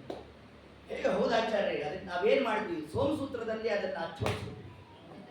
ಈಗ ನಮ್ಮಲ್ಲಿ ಅದೊಂದು ಕ್ರಮ ಬಂದು ನಾವೇನು ಬೇಡ ಅಂತ ಹೇಳಲ್ಲ, ಅದ್ರ ವಿರೋಧಿಗಳಲ್ಲ. ಆದರೆ ಮಧ್ವರಾಯರು ಅದನ್ನು ಹೇಳಿಲ್ಲ. ಚೆನ್ನಾಗಿ ಕೇಳಿಬೇಕು ನಾವು. ಮಧ್ವರಾಯರು ಹೇಳಿದ್ರು ಸೋಮಸೂತ್ರದಲ್ಲಿ ಇಟ್ಕೊಂಡು ಮಾಡ್ರಿ ಅಂತಲ್ಲ. ಪೂಜ್ಯಶ್ಚ ಭಗವಾನ್ ವಿಷ್ಣು ಚಕ್ರಾಬ್ಜಾಬ್ದಿಕ ಮಂಡಲೆ. ನಮ್ಮ ಹೃದಯದಲ್ಲಿ ಏನಿದೆ? ಚಕ್ರಗಳು, ಅಬ್ಜಗಳು ಕೂತಿದೆ. ಇಲ್ಲ ಯಾರು ಕೂತಿದ್ದಾನೆ? ನೆರೆ ನಂಬಿದೆ ಮತ್ ಹೃದಯ ಮಂಟಪದೊಳು ಪರಿಶೋಭಿಸುತ್ತಿರು ಪಾಂಡುರಂಗ. ಹಾಗಾದ್ರೆ ನಮ್ಮ ಹೃದಯಾಕಾಶದಲ್ಲಿರ್ತಕ್ಕಂತಹ ಭಗವದ್ ರೂಪದ ಚಿಂತನೆ ನಡೆಸಬೇಕಾದ ಒಂದು ಕ್ರಮ ಇದೆ. ಹಾಗೆ ಹನುಮಂತ ದೇವರನ್ನು ಪೂಜೆ ಮಾಡಬೇಕಾದ್ರೆ ವ್ಯಾಸರಾಜರು ಯಂತ್ರೋದ್ಧಾರಕ ತಾವು ಸುಮಾರು 3 ಕೋಟಿ ಆ ಮಂತ್ರಗಳನ್ನೆಲ್ಲ ತಾವು ಅದನ್ನು ಜಪ ಮಾಡ್ತಾ ಅಲ್ಲಿ ಹನುಮಂತ ದೇವರನ್ನ ತಾವು ಬಂಧಿಸಿಟ್ಟಿದ್ದಾರೋ, ಅಲ್ಲೊಂದು ಕ್ರಮೋನಿಯನ್ನು ಕೊಟ್ಟಿದ್ದಾರೋ, ಅದರಂತೆ ಅವರಪ್ಪನಾದ ಪರಮಾತ್ಮನನ್ನು ಪೂಜೆ ಮಾಡಲಿಕ್ಕೆ ನಮಗೂ ಒಂದು ಯಂತ್ರ ಕೊಟ್ಟಿದ್ದಾರೆ. ಅದೇ ಚಕ್ರಾಬ್ಜ ಮಂಡಲ. ಅದು ಹೊಸದಾಗಿ ನಾನೆಲ್ಲೋ ರಚನೆ ಮಾಡುವುದಲ್ಲ, ನಮ್ಮ ಹೃದಯದಲ್ಲಿರ್ತಕ್ಕಂಥದ್ದನ್ನೇ ಚಿಂತನೆ ಮಾಡುವುದೇ ತಿಳಿಸೋದು ನಮಗೆ. ಈ ವಿಷಯ ಯಾಕೆ ತಗೊಂಡ್ರಿ ಆಚಾರ್ಯ ಅಂತಂದ್ರೆ, ಅಲ್ಲಿ ಪ್ರಾರಂಭ ಆಗೋದೇ ಎಲ್ಲಿಂದ? ಚುಕ್ಕಿಯಿಂದ. ಆ ಚುಕ್ಕಿಗೆ ಹೆಸರೇನು? ಗೃಣಿ. ಗೃಣಿ ಅಂದ್ರೆ ಏನು? ಕರುಣಾ ಸಮುದ್ರ. ಯಾರು ಚಕ್ರಾಬ್ಜ ಮಂಡಲದ ಉಪಾಸನೆಯನ್ನು ಮಾಡ್ತಾರೋ ಅವರ ಪಾಲಿಗೆ ಪರಮಾತ್ಮ ಗೃಣಿ ಶಬ್ದ ವಾಚ್ಯನಾಗಿ ಬಂದು ಅನುಗ್ರಹ ಮಾಡ್ತಾನಂತೆ. ಹಾಗಾದ್ರೆ ಗೃಣಿ ಶಬ್ದ ವಾಚ್ಯನಾಗಿ ಪರಮಾತ್ಮ ನಮ್ಮಲ್ಲಿ ಬರ್ತಾನೆ ಅಂದ್ರೆ ಅದರ ಆಂತರ್ಯ ಏನು ಅಂದರೆ ಕರುಣಾ ಸಮುದ್ರನಾಗಿ ಪರಮಾತ್ಮ ಬರ್ತಾನೆ. ಅಂದ್ರೆ ನಾನು ಸಾಧನೆಯನ್ನ ಮಾಡಿದೆ, ಅದರಿಂದಾಗಿ ದೇವರು ನನಗೆ ಮೋಕ್ಷ ಕೊಟ್ಟ ಅಲ್ಲ. ಆ ಯೋಗ್ಯತಾ ನಮ್ಗೆ ಇಲ್ಲವೇ ಇಲ್ಲ. ಸ್ವರ್ಗಲೋಕಕ್ಕೆ ಹೋಗುವಷ್ಟು ಸಾಧನೆ ಕೂಡ ಇಲ್ಲ ನಮ್ಮಲ್ಲಿ. ಹಾಗಾದ್ರೆ ಮೋಕ್ಷಕ್ಕೆ ಹೋಗೋದಿದ್ದೇನೆ ಇಲ್ಲ. ಮತ್ತೆ ನಾವು ಮೋಕ್ಷಕ್ಕೆ ಹೋಗ್ತೇವೋ ಇಲ್ವೋ? ಹೋಗ್ತೀವಿ. ಹೆಂಗೆ ಹೇಳ್ತೀವಿ? ಮಧ್ವರಾಯ ಪರಂಪರೆಯಲ್ಲಿ ನಮ್ಮನ್ನು ಬರುವಂತೆ ಮಾಡಿದ್ನಲ್ಲ, ಇದೇ ದೇವರ ಕಾರುಣ್ಯ. ಎಷ್ಟು ಜನುಮದ ಪುಣ್ಯ ಬಂದೊದಗಿದೋ, ಎಷ್ಟು ಧನ್ಯಾರೋ ಎಮ್ಮ ಹಿರಿಯಾರು, ಎಷ್ಟು ದೇವತೆಗಳು ನಮಗೆ ಹರಸಿದರೋ, ದೃಷ್ಟಿಗೋಚರ ನಮ್ಮ ವ್ಯಾಸ ವಿಠಲ ಬಲ್ಲ ಅಂತಾರೆ ನಮ್ಮ ದಾಸರಾಯ ಕಲ್ಲೂರು ಸುಬ್ಬಣ್ಣಾಚಾರ್ಯ. ಅದರಿಂದ ಹಾಗಾದ್ರೆ ನಮ್ಮ ಹೃದಯದಲ್ಲಿ ಭಗವದ್ ರೂಪದ ಆ ಒಂದು ಧೃಣಿ ಶಬ್ದ ವಾಚನಾಗಿ ಪರಮಾತ್ಮ ತಾನೇನಿದ್ದಾನೆ. ಅವನು ನಾನು ಸಾಧನೆ ಮಾಡಿದೆ, ಆ ಸಾಧನೆಗೆ ಪರಮಾತ್ಮ ಅನುಗ್ರಹ ಮಾಡಿದ. ಅರ್ಥ ಮಾಡಿದಾಡ್ರಿ. ಇದನ್ನೇ ಯಮಭಾರತದಲ್ಲಿ ಶ್ರೀಮದ್ ಆಚಾರ್ಯ ತಾವು ತಿಳಿಸಬೇಕಾದ್ರೆ, ವಸುದೇವ ದೇವಿಕೆಯರು ಹಿಂದೆ ತಾವು ಕಶ್ಯಪರು ಅದಿತಿ ದೇವಿಯಾಗಿದ್ರು, ಬೇಕಾ ತಪಸ್ ಮಾಡಿದ್ರು, ಅದಕ್ಕಾಗಿ ದೇವರ ಮಗನಾಗಿ ಬಂದ ಅಲ್ಲ ಅಂದ್ರು ಮಧ್ವರಾಯ. ಯಸ್ಮಾತ್ ಅನುಕಂಪನಯ, ಅನುಕಂಪದಿಂದ. ಏನು ಅನುಕಂಪ? ಎಷ್ಟು ಶ್ರಮ ಪಟ್ಟರು ನನಗೋಸ್ಕರ, ಶ್ರಮ ಪಟ್ಟರು ಅಂತ ಪರಮಾತ್ಮ ಅನುಗ್ರಹ ಮಾಡ್ತಾನಂತೆ ಹೊರತಾಗಿ ನಾವು ಸಾಧನೆ ಮಾಡಿದ್ವಿ ಅಂತ ಆ ಹಂತದ ಸಾಧನೆಯೂ ಕೂಡ ಮಾಡುವ ಯೋಗ್ಯತಾ ಋಷಿಮುನಿಗಳಿಗೆ ಇಲ್ಲ ಅಂತಂದ್ರೆ ಸಾಮಾನ್ಯರಾದ ಜೀವರಾಶಿಗಳು ನಮ್ಮ ಕ್ರಮ ಏನು? ಆದರೂ ಪರಮಾತ್ಮ ಅನುಗ್ರಹ ಮಾಡ್ತಾನಂತೆ. ಯಾವುದರಿಂದ ಅಂತಂದ್ರೆ ಅವನ ಕಾರುಣ್ಯದಿಂದ. ಅದಕ್ಕೆ ಕೊನೆಯದಾಗಿ ಉಳಿತಕ್ಕಂತಹ ಒಂದು ಶರೀರಕ್ಕೆ ಇರುವ ಒಂದು ಆವರಕ ಯಾವುದು? ಅದಾದ್ಮೇಲೆ ಪರಮಾಚ್ಛಾದಿಕಾರಿಗೆ ಇನ್ನೊಂದು ಹೆಸರೇನು? ಇಚ್ಛಾ. ದೇವರ ಇಚ್ಛೆಗೆ ಬರುತ್ತಂತೆ. ಅವನ ಇಚ್ಛೆಯೇ ಅವನ ಕಾರುಣ್ಯ. ಇಷ್ಟು ಅಂಶವನ್ನು ತಿಳಿಸ್ತಾರೆ. ಅವನ ಇಚ್ಛೆಗೆ ಬಂದಿಲ್ಲ ಅಂತಂದ್ರೆ ಮೋಕ್ಷ ಆಗಬೇಕು ಅಂತ ಏನಿಲ್ಲ. ಈಗಷ್ಟ ಅದೇ ಪರಮಾತ್ಮನ ಅತ್ಯಂತ ಪ್ರಸಾದ. ಆ ಅತ್ಯಂತ ಪ್ರಸಾದ ಆಗೋದೇ ಅವನ ಕಾರುಣ್ಯದಿಂದ. ಹಾಗಾದ್ರೆ ಇವ ಸರ್ವೋತ್ತಮ ಅಂದ್ರೆ ಎಷ್ಟು ಪರಮಾತ್ಮ ಕಾರುಣ್ಯ ತೋರ್ತಾನೆ ಅಂತಂದ್ರೆ, ಪ್ರಾರಂಭ ಮಾತ್ರ ಮಿಚ್ಛಾವ ವಿಷ್ಣು ಧರ್ಮೇ ನಾನಿಷ್ಫಲ. ನಾನು ಮಾಡ್ತೇನೆ ಅಂತ ಹೇಳಿದ್ರು ನಮ್ಮ ಅಕೌಂಟಲ್ಲಿ ಪುಣ್ಯ ಹಾಕಿಸ್ತಾನಂತ ನೋಡ್ತಾರೆ. ಇದು ಪರಮಾತ್ಮನ ವಿಶಿಷ್ಟವಾದ ಒಂದು ಕಾರುಣ್ಯ. ಹಾಗಾದ್ರೆ ಇವ ಸರ್ವೋತ್ತಮ. ನಮಗೆ ಮೋಕ್ಷಾದಿಗಳ ಪ್ರಾಪ್ತಿ ಆಗುತ್ತೆ ಅಂತಂದ್ರೆ ಅದು ದೇವರಲ್ಲಿರ್ತಕ್ಕಂತಹ ಅತಿ ದೊಡ್ಡದಾದಂತಹ ಒಂದು ಗುಣ ಯಾವುದು? ಅದು ಕಾರುಣ್ಯ. ಇಷ್ಟು ಅಂಶವನ್ನೇ ನಮಗೆ ಇಲ್ಲಿ ತಿಳಿಸ್ತಾ, ಹೀಗೆ ಆ ಭೃಗುಮುನಿಗಳು ತಾವು ಪರಮಾತ್ಮನ ಬಗ್ಗೆ ಬೇಕಾದಲ್ಲಿ ಆ ವಿಷಯವನ್ನ ಜಿಜ್ಞಾಸ ಮಾಡಿದ್ದಾರೆ. ಇಷ್ಟೊತ್ತಿಗೆ ಪರಮಾತ್ಮ ತಾನು ತನ್ನ ಮಂದಿರವನ್ನು ಕುರಿತು ಬಂದಿದ್ದಾನಂತೆ. ಬಂದಾಗ ಲಕ್ಷ್ಮೀದೇವಿ ಕಿಟ್ ಬ್ಯಾಗ್ ಇಟ್ಕೊಂಡು ದೇವರಂದ ಯಾಕೆ ಅಂತ, ಗಚ್ಚಾಮಿ ದೇವದೇವೇಶ ತ್ಯಕ್ವಾ ತ್ವಾಂ ಜಗದೀಶ್ವರ. ಸ್ವಾಮಿ ನಾನು ಹೊರಡ್ತೇನೆ ಅಂತ. ಗಚ್ಚಾಮಿ ದೇವದೇವೇಶ, ದೊಡ್ಡ ಶಬ್ದವನ್ನು ಅರ್ಥ ಮಾಡ್ಕೋಬೇಕು. ಲಕ್ಷ್ಮೀದೇವಿಗೆ ನೈಜವಾಗಿ ಕುಪಿತಳಾಗಿದ್ದು ಅಂತಂದ್ರೆ ದೇವದೇವೇಶ ಅಂತಾರ. ಮನೇಲಿ ಜಗಳ ಮಾಡ್ಬೇಕಾದ್ರೆ ಗಂಡ ಹೆಂಡತಿ ಗಂಡ ನನ್ನ ದೇವದೇವೇಶ ಹಿಂಗ್ ಸಂಬೋಧನೆ ಇರುತ್ತಾ? ಇರೋದು. ಅಂದ್ರೆ ಏನಿದು ಅರ್ಥ? ಅದಕ್ಕೆ ತಿಳಿಸಿದ್ರು, ಇತಿ ಪ್ರೇಮ್ಣ ಚ ಕಲಹಂ. ಕೇವಲ ಇದು ಪ್ರೇಮ ಕಲಹ, ಲೋಕ ವಿಡಂಬನಾರ್ಥವಾಗಿ ಮುಂದೆ ಕಲ್ಯಾಣಾದಿಗಳು ನಡಿಬೇಕಾಗಿದೆ. ತನ್ನಿಮಿತ್ತ ಲಕ್ಷ್ಮೀ ದೇವಿ ತಾನಲ್ಲಿ ಹೇಳ್ತಾ ತಾಡು ಆಗ ಪರಮಾತ್ಮ ಅಂದ, ಅಲ್ಲ ನಾನೇನು ಮಾಡಿದೆ? ನನ್ನ ಮೇಲೆ ಯಾಕೆ ಸಿಟ್ಟಾಗಿದ್ಯಾ? ಒದ್ದೋನ ಬ್ರಾಹ್ಮಣ, ಬೇಕಾದ್ರೆ ಸಿಟ್ಟು ಮಾಡ್ಕೊಂಡು ನಮ್ಮ ಸ್ವಾಮಿ. ಲಕ್ಷ್ಮೀದೇವಿ ಅಂದು, ಆ ಬ್ರಾಹ್ಮಣನ ಮೇಲೆಲ್ಲ ಸಿಟ್ಟು, ನಿಮ್ಮ ಮೇಲೆ ಯಾಕೆ ಇಲ್ಲ? ಒಬ್ಬರನ್ನು ನಿಂತಾಡುವವನು ನೀನೆ, ನೋಡುವವನು ನೀನೆ, ಕೇಳುವವನು ನೀನೆ, ಬೆರಗಾಗುವನು ನೀನೆ, ನಿಂತು ವಧಿಸುವವನು ನೀನೆ. ನೀನೇ ನಿಂತು ವಧಿಸಿದ್ದು. ಯಾಕೆ ಗೊತ್ತೇನು? ಲಕ್ಷ್ಮೀದೇವಿ ಅದಕ್ಕೆ ಉತ್ತರ ಕೊಟ್ಟು, ಅತಿ ಸಾಮೀಪ್ಯ ಇದೆಯಲ್ಲ, ನನಗೂ ನಿನಗೂ ವಿಯೋಗನೇ ಇಲ್ಲ. ಅತಿ ಸಾಮೀಪ್ಯ ಒಂದು ದೋಷ ಅನ್ನೋ ಲಕ್ಷ್ಮೀದೇವಿಯ. ಯಾಕೆಂದ್ರೆ ಎಲ್ಲಾ ಕಾಲದಲ್ಲೂ ಲಕ್ಷ್ಮೀನಾರಾಯಣರ ವಿಯೋಗ ಇಲ್ಲ. ಯಾವ ಕಾಲದಲ್ಲಿ ಚತುರ್ಮುಖ ಬ್ರಹ್ಮದೇವರು ತಾವು ಕೂಡ ಸಂಶಾಂತ ಸಂವಿಧಖಿಲಂ ಜಠರೇ ನಿದಾಯ ಪರಮಾತ್ಮನ ಉದರವನ್ನು ಪ್ರವೇಶ ಮಾಡಬೇಕು, ಆ ಕಾಲದಲ್ಲೂ ಕೂಡ ಲಕ್ಷ್ಮೀದೇವಿ ಪ್ರಳಯ ಕಾಲದಲ್ಲಿ ಆಲದಲೆಯ ಮೇಲೆ ಮಲಗಿದ ಜಲವು ಆಗಿ ಜಾಣತನದಿ ಬಿಡದೆ ಮುದ್ದಾಡಿ ಬಂದೆ ಮರಳು ಮಾಡಿಕೊಂಡೆ ಎಂದೆ ಮಾಯಾದೇವಿಯೇ. ಚಕ್ರವದಿಂದ ಪ್ರಳಯ ಕಾಲದಲ್ಲೂ ಲಕ್ಷ್ಮೀದೇವಿ ನಾಲ್ಕು ರೂಪದಿಂದ ತಾನು ಸೇವೆ ಮಾಡ್ತಾರೆ. ಯಾಕೆ ಆಚಾರ 4 ರೂಪ? 3 ರೂಪದಾನೆ, ಶ್ರೀರೂಪ, ಭೂರೂಪ, ದುರ್ಗಾರೂಪ. 3 ರೂಪ ಹೇಳಿದೆ. 4 ರೂಪ ಯಾಕಂದ್ರೆ ಶ್ರೀರೂಪದ್ದೇ ಒಂದು ಎಕ್ಸ್ಟೆನ್ಷನ್ ರೂಪ, ಅದೇ ಲಕ್ಷ್ಮೀ ರೂಪ. ಅದೆಲ್ಲಿರುತ್ತೆ? ವಕ್ಷಸ್ಥಳದಲ್ಲಿ ಅತಿ ಸಾಮೀಪ್ಯ ಅನ್ನೋ ಒಂದು ಮೋಕ್ಷವನ್ನು ಪಡಿತಾಳಂತೆ ಆ ರೂಪದಿಂದ. ಅದರಿಂದ ಶ್ರೀರೂಪ ಒಟ್ಟಾರೆ 3 ರೂಪಗಳೇ. ಅದೇ ಶ್ರೀರೂಪದ್ದು ಇನ್ನೊಂದು ರೂಪ ಯಾವುದು? ಅದು ಲಕ್ಷ್ಮೀ ರೂಪ. ಆ ರೂಪ ಎಲ್ಲಿರುತ್ತೆ ನೋಡಿ? ಶ್ರೀರೂಪ ಅದ್ಯಾಕೆ ಅದು ಜಲತತ್ವ ಅಂತ ಒಂದು ಕ್ರಮದಲ್ಲಿ ನಾವು ಚಿಂತನೆ ಮಾಡಿದ್ರೆ, ಇದೇ ಶ್ರೀ ತತ್ವ ಏನಾಯಿತು ಪರಮಾತ್ಮನ ವಕ್ಷಸ್ಥಳದಲ್ಲೂ ಸನ್ನಿಹಿತವಾಗಿರುತ್ತೆ. ಅದರಿಂದ 4 ರೂಪದಿಂದ, ಸುಮ್ಮನೆ ಹೇಳಿದ 4 ರೂಪ, ಅದು ಬೇಕಾದ ರೂಪವನ್ನು ಧಾರಣೆ ಮಾಡಿರ್ತಾಳೆ ಲಕ್ಷ್ಮೀದೇವಿ ತತ್ಕಾಲಕ್ಕೆ. ಒಟ್ಟಾರೆ ನಮ್ಮ ಅನುಸಂಧಾನಕ್ಕೆ ಆ 4 ರೂಪದಿಂದಲೂ ಕೂಡ ನಾನು ಪ್ರಳಯ ಕಾಲದಲ್ಲಿ ಇರ್ತೇನೆ, ಸೃಷ್ಟಿ ಕಾಲದಲ್ಲಿ ಇರ್ತೇನೆ, ಸ್ಥಿತಿ ಕಾಲದಲ್ಲಿ ಇರ್ತೇನೆ, ಸಂಧಿ ಕಾಲದಲ್ಲಿ ಇರ್ತೇನೆ, ಎಲ್ಲಾ ಕಾಲದಲ್ಲಿ ಇರ್ತೇನಲ್ಲ. ಉದಾಸೀನ ಬಂದು ಅದಕ್ಕೆ ಒತ್ತಿಸ್ತೇನೆ ನೀನು. ಲೋಕದಲ್ಲಿ ಇದೇ ಕ್ರಮ ಅಂತ ನೋಡಿ. ಅತಿ ಸಾಮೀಪ್ಯ ಇದ್ರೆ ಸ್ವಾಮಿಗಳು ಕರೀತಾ ಇದ್ರು ಕೂತ ಇರ್ತಾರಲ್ಲ. ಈಗ ಸ್ವಾಮಿಗಳು ಪರಿಚಾರಕರು ಬಂದಿರ್ತಾರಲ್ಲ, ಸ್ವಲ್ಪ ಸೂಕ್ಷ್ಮವಾಗಿ ಗಮನಿಸಿ. ನಮ್ದು ಯಾರ್ದಾದ್ರು ಹೆಸರಿಟ್ಟು ಕರೆದು ಬಿಟ್ರೆ ಯದ್ನೋ ಬಿದ್ನೋ ತೋಡ್ಕೊಂಡು ಬಂದ್ಬಿಡ್ತೀವಿ. ಸ್ವಾಮಿಗಳು ಬರುದು ಅಂತ ಆಗ್ತೇವೆ. ಅವ್ರ ಜೊತೆನೇ ಇರ್ತಾರಲ್ಲ, ಅವ್ನ ಹೆಸರಿಟ್ಟು ಕರೀತಾರಲ್ಲ, ಅವ್ನು ಬಾಳ ಕೂತೇ ಇರ್ತಾನೆ. ಅಯ್ಯ ದಿನ ಇದ್ದಿದ್ದೇವೆ ಹಿಂಗೆಲ್ಲ ಆಗೋದಂತೆ. ಅತಿ ಸಾಮೀಪ್ಯ ಇದು ಲಕ್ಷ್ಮೀದೇವಿ ತಿಳಿಸ್ತಾಳೆ. ಸ್ವಾಮಿ ಸದಾ ಕಾಲ ಇದ್ದು ಬಿಡ್ತೇನಲ್ಲ, ನನಗೇನು ಉದಾಸೀನ ಬಂದಿದೆ, ನಿನ್ನ ಮನಸ್ಸಲ್ಲಿ ಅದು ಯಾರಿದ್ದಾರೋ ಏನೋ ಅಂತ ಲಕ್ಷ್ಮೀದೇವಿ ಆಗ್ತಾಳೆ. ಹೇಗೆ ಹೇಳ್ತಾ ಮುಂದೆ ಆ ಶಬ್ದವನ್ನು ತಿಳಿಸ್ತಾಳೆ. ತಾಡೋಸಿ ಜಗನ್ನಾಥ ಸ್ವಾಮಿ, ಆದ್ರಿಂದ ನನಗೆ ನೀನು ಹೊಡಿಸ್ತೇನು ಅಂತ ಇಷ್ಟು ಹೇಳ್ತಾ ಮುಂದೆ ಆ ಕರವೀರಪುರವನ್ನ ಕುರಿತು ನಮ್ಮ ಲಕ್ಷ್ಮೀದೇವಿ ತಾನು ಹೊರಟಿದ್ದಾಳಂತೆ. ಹೊರಟಿರುವ ಕಾಲಕ್ಕೆ ಆಗ ತಿಳಿಸ್ತಾರೆ, ಹೇ ಕರವೀರ ಅಂತ ಪರಮಾತ್ಮನನ್ನ ಲಕ್ಷ್ಮೀದೇವಿ ಸಂಬೋಧನೆ ಮಾಡುತ್ತಂತೆ. ಒಂದಾಗಿ ನಾನು ಕರವೀರಪುರವನ್ನು ಕುರಿತು ಹೊರಟದ್ದು ಒಂದು ಶಬ್ದ ಆದರೆ ಅದೇ ಶಬ್ದವೇ ಪರಮಾತ್ಮನಿಗೆ ಲಕ್ಷ್ಮೀದೇವಿ ಸ್ವಲ್ಪ ಜ್ಞಾಪಿಸುತ್ತಂತೆ. ಏನು ಜ್ಞಾಪಿಸಿದ್ದು? ಹೇ ಕರವೀರ. ಏನ್ ಕರವೀರ? ಕರ ಅಂದ್ರೆ ಹಸ್ತ.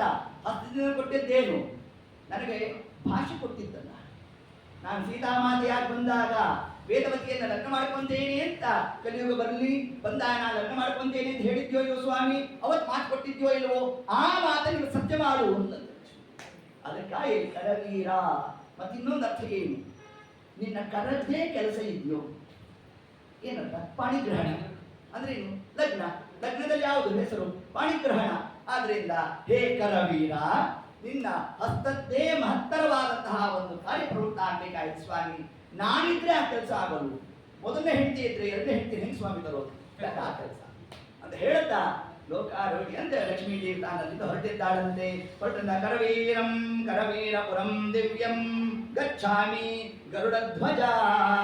ಸ್ವಾಮಿ ನಾನು ಹೊರಡ್ತೇನೆ ಅಂತ ಲಕ್ಷ್ಮೀದೇವಿ ತಾನಲ್ಲಿಂದ ಹೊರಟಿದ್ದಾಳಂತೆ. ಯದಾ ಗತಾ ಮಹಾಲಕ್ಷ್ಮೀ ತದಾ ನಾರಾಯಣೋ ಹರಿಹಿ. ಏತತ್ ಕಾಲೇ ಪರಮಾತ್ಮನು ಕೂಡ ಯಸ್ಮಿನ್ ದೇಶೆ ಯದಾ ಪ್ರೇಮಕರಃ ಆತ್ಮ. ನಮ್ಮ ಸ್ವಾಮಿ ಅಂತ ಸರಿ ಲಕ್ಷ್ಮೀದೇವಿ ಇಲ್ಲದೆ ಇರತಕ್ಕಂತಹ ಸ್ಥಳದಲ್ಲಿ ನಾನು ಇರೋಲ್ಲ ಅಂತ ಸ್ವಾಮಿ. ಮಾಯಾವಿ ಪರಮಾನಂದಂ ತ್ಯಕ್ವಾ ವೈಕುಂಠಮುತ್ತಮಂ ಸ್ವಾಮಿ ಪುಷ್ಕರಣಿ ತೀರೆ ರಮಯಾ ಸಹಮೋದತೆ. ಏತತ್ ಕಾಲೇ ಪರಮಾತ್ಮ ತಾನು ಎಲ್ಲಿ ಬಂದ ಅಂತಂದ್ರೆ ಸ್ವಾಮಿ ಪುಷ್ಕರಣಿ ತೀರಕ್ಕೆ ನಮ್ಮ ದೇವರು ತಾನು ಬಂದಿದ್ದಾನಂತೆ. ಇದರಿಂದಾಗಿ ಸತ್ಯಂ ವಿಧಾತಂ ನಿಜ ಭಾಷಿತ. ಯಾರ ಮಾತನ್ನು ಸತ್ಯ ಮಾಡ್ಲಿಕ್ಕೋಸ್ಕರ ನಮ್ಮ ದೇವರು ಬಂದ ಅಂತಂದ್ರೆ ಸರಸ್ವತಿ ದೇವಿಗೆ ಮಾತು ಕೊಟ್ಟಿದ್ದಂತೆ.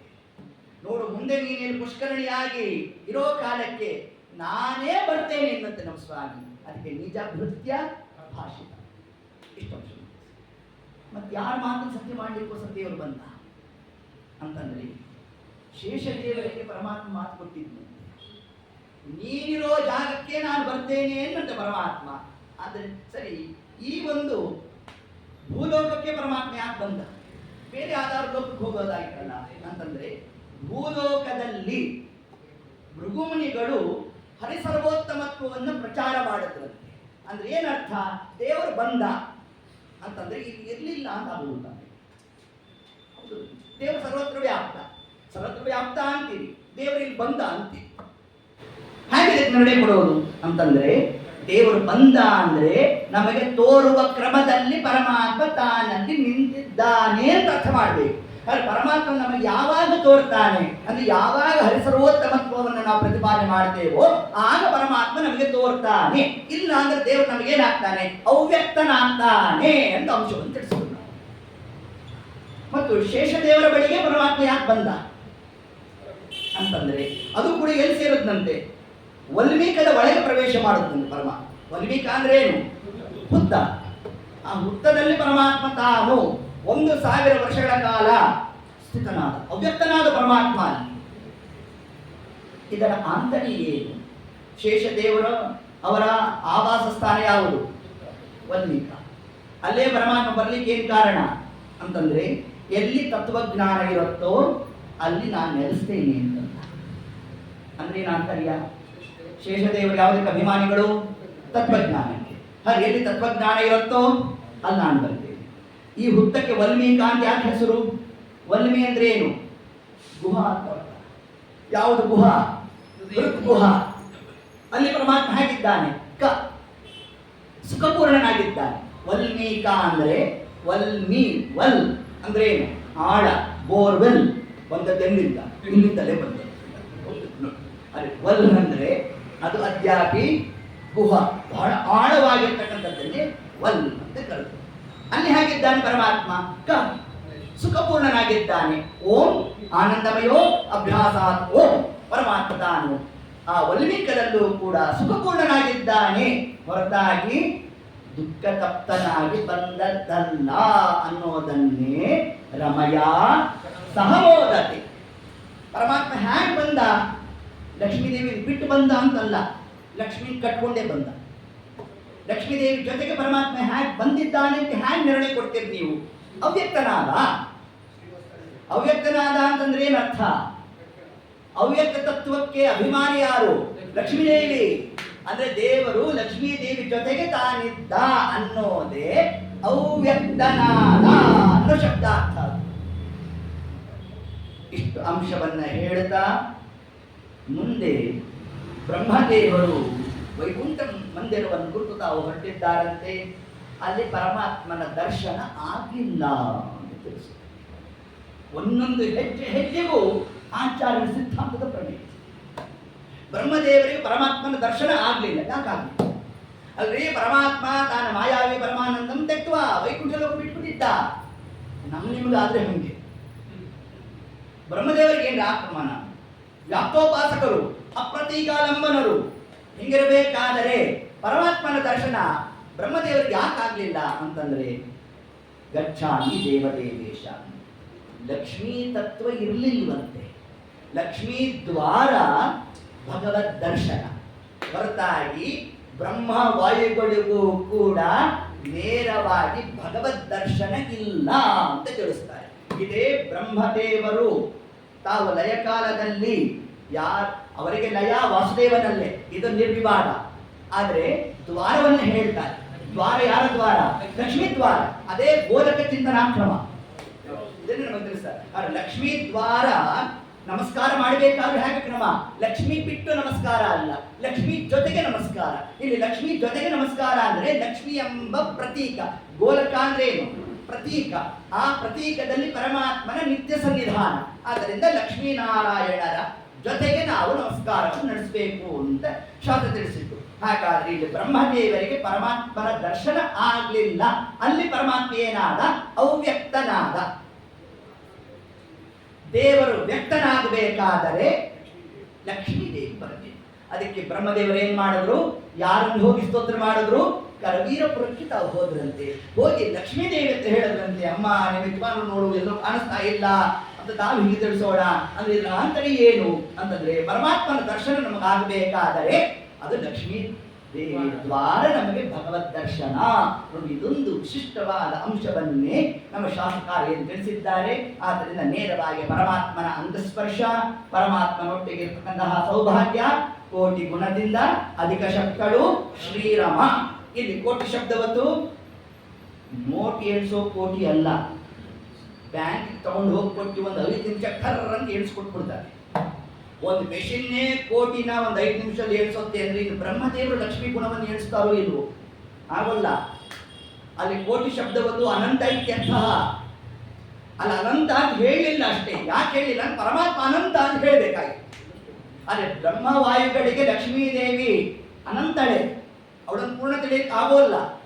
ಎಷ್ಟು ವಿಲಕ್ಷಣ ಲಕ್ಷ್ಮೀದೇವಿ ಅಂತಂದ್ರೆ ಈಗಿನ ಬ್ರಹ್ಮದೇವರಿಗೆ ಎಷ್ಟು ಆನಂದ ಇದೆ ಅಂದ್ರೆ ಆ ಕಲ್ಪದಲ್ಲಿರ್ತಕ್ಕಂಥವರಿಗೆ ಯಾವ ಒಂದು ಆನಂದ ಇದೆಯೋ ಅದರದ್ದೆಲ್ಲಾ ಸಾರಭಾಗ ಪರಮಾತ್ಮ ಸ್ವೀಕಾರ ಮಾಡಿ ಲಕ್ಷ್ಮೀದೇವಿ ಒಂದು ಭಾಗ ಕೊಟ್ಟು ಮತ್ತು ಸಹಭೋಗವುಳ್ಳಂತಹ ಪ್ರಸ್ತುತ ಈ ಬ್ರಹ್ಮದೇವರಿಗೆ ಒಂದು ಭಾಗ ಕೊಡ್ತಾನಂತೆ. ಆದರೆ ಹಿಂದಿನ ಬ್ರಹ್ಮಕಲ್ಪ ಇದೆಯಲ್ಲ, ಆ ಬ್ರಹ್ಮಕಲ್ಪದಲ್ಲಿದ್ದಂತಹ ಜೀವರಾಶಿಗಳ ಸಾಧನ ವಿಶೇಷ ಪ್ರಸ್ತುತ ಈಗಿನ ಬ್ರಹ್ಮದೇವರಿಗಿಲ್ಲ. ಅದು ಅನಂತ ಬ್ರಹ್ಮರಿಗಿರ್ತಕ್ಕಂತಹ ಆನಂದ ಏನಿದೆ ಅದೆಲ್ಲ ಆನಂದವೂ ಕೂಡ ಲಕ್ಷ್ಮೀದೇವಿಗೆ ಉಂಟಂತೆ. ಅದು ಎಷ್ಟು ಅನಂತ ಬ್ರಹ್ಮರಿದ್ದಾರೆ ಅದನ್ನು ಈಗಿನ ಪ್ರಸ್ತುತ ಬ್ರಹ್ಮದೇವರು ಎಣಿಸ್ಲಿಕ್ಕೆ ಸಾಧ್ಯನಾ? ಅದು ಸಾಧ್ಯ ಇಲ್ಲ. ಆದ್ದರಿಂದ ಲಕ್ಷ್ಮೀದೇವಿ ಗುಣವೂ ಕೂಡ ಬ್ರಹ್ಮವಾಯುಗಳಿಗೆ ಅನಂತವೇ. ಈ ಒಂದು ಕ್ರಮವನ್ನು ನಾವು ಚಿಂತನಾದಿಗಳು ನಡೆಸಬೇಕು. ಹೀಗೆ ಆ ಲಕ್ಷ್ಮೀದೇವಿ ತಾನು ಪರಮಾತ್ಮನ ಸ್ತೋತ್ರ ಮಾಡ್ತಾ ಮುಂದೆ ಆ ಬ್ರಹ್ಮದೇವರು ಆ ಲಕ್ಷ್ಮೀದೇವಿ ತಿಳಿಸಿದ್ರಂತೆ, ಸ್ವಾಮಿ ಅಮ್ಮ ನೋಡು, ನಿಮ್ಮ ಯಜಮಾನರ ದರ್ಶನ ಆಗ್ತಿಲ್ಲ, ಪರಮಾತ್ಮನ ದರ್ಶನ ಆಗಿಲ್ಲ, ಅವ್ಯಕ್ತನಾಗಿದ್ದಾನೆ. ಅಂದ್ರೆ ಅವ್ಯಕ್ತನಾದ ಅಂದ್ರೆ ಏನರ್ಥ? ನಮಗ್ ಕಾಣಿಸ್ತಾ ಇಲ್ಲ ಅಂತ. ಯಾವಾಗ ಕಾಣಿಸೋಲ್ಲ ಅಂದ್ರೆ ಲಕ್ಷ್ಮಿ ತನ್ನ ರೂಪವನ್ನ ದುರ್ಗಾರೂಪದಿಂದ ತಾನು ಕಾರ್ಯವನ್ನು ಪ್ರವೃತ್ತ ಮಾಡಿದ್ಲು ಅಂತಂದ್ರೆ ಪರಮಾತ್ಮ ವ್ಯಕ್ತನಾಗೋಲ್ಲ. ಹೇಗೆ? ಈಗ ನೀವು ಉಪನ್ಯಾಸಕ್ಕೆ ಬಂದ್ರಿ. ಯಾಕೆ ಬಂದದ್ದು? ದೇವರು ವ್ಯಕ್ತನಾಗ್ತಾನೆ. ಯಾವುದರಿಂದ? ಶಬ್ದಗಳ ಮುಖೇನ ದೇವರ ವ್ಯಕ್ತಿಗಾಗಿ ನೀವು ಬಂದ್ವಿ. ಲಕ್ಷ್ಮೀದೇವಿ ಅಂದು ಇಲ್ಲೋ ನಿನಗೆ ಈಗಿನ್ನೂ ವ್ಯಕ್ತ ಆಗೋಲ್ಲ, ಶಬ್ದ ಮುಖೇನೂ ನಿಮಗೆ ವ್ಯಕ್ತಪಡಿಸೋಲ್ಲ ಅಂತ ಏನ್ ಮಾಡಿದ್ದು? ದುರ್ಗಾ ನಾಮಕಳಾದ ಲಕ್ಷ್ಮೀದೇವಿ ನಿದ್ರಾರೂಪದಿಂದ ಪ್ರವೇಶ ಮಾಡಬೇಕು. ದೇವರೇನಾದ? ಅವ್ಯಕ್ತನಾದ. ನೋಡಿ, ಶಬ್ದಗಳ ಮುಖೇನೂ ಪರಮಾತ್ಮನ ಅವ್ಯಕ್ತತ್ವವೇ ನಮಗೆ ಆಯಿತು. ಅದೇ ನಮಗೆ ಎಚ್ಚರಾವಸ್ಥೆ ಬಂತು ನೋಡಿ. ಎಚ್ಚರಕ್ಕೆ ಬರಬೇಕಾದರೂ ಕೂಡ ಅದೇ ದುರ್ಗಾರೂಪವೇ. ದುರ್ಗಾರೂಪ ಜ್ಞಾನವನ್ನೂ ಕೊಡುತ್ತೆ, ಅಜ್ಞಾನವನ್ನು ನಾನು ಜೀವನದಲ್ಲಿರ್ತಕ್ಕಂಥದ್ದನ್ನು ಅಭಿವ್ಯಕ್ತಗೊಳಿಸುತ್ತೆ. ಒಂದು ದುರ್ಗಾ ಅಂದ್ರೆ ಏನು? ಕೋಟೆ. ಕೋಟೆಯ ಒಳಗಡೆ ಇರ್ತಕ್ಕಂಥವರಿಗೆ ಕೋಟೆಯಿಂದಲೇ ಆನಂದ. ಯಾಕೆ? ಕೋಟೆ ಇದೆ, ದುಷ್ಟರು ಬರ್ಲಿಕ್ಕೆ ಆಗೋಲ್ಲ, ನೆಮ್ಮದಿಯಾಗಿರೋಣ ಅಂತ. ಕೋಟೆ ಆಚೆ ಬದಿಯಲ್ಲಿರ್ತಕ್ಕಂಥವರಿಗೆ ಕೋಟೆನೇ ದುಃಖ. ಯಾಕೆ? ಈ ಕೋಟೆ ಇರೋದ್ರಿಂದ ಒಳಗಡೆ ಬರಕ್ಕಾಗ್ತಿಲ್ಲ ರೀ ನಮಗೆ ಅಂತ ಹೇಳ್ತಾರೋ ಇಲ್ಲೋ. ಅದರಂತೆ ಈಗ ಮನೆ ಒಳಗಡೆ ನಾವು ಬಾಗಿಲು ಹಾಕೊಂಡಿದ್ದೇವೆ, ಬಾಗಿಲು ಹಾಕಿದ್ದೇವೆ, ನಮಗೆ ಆನಂದ.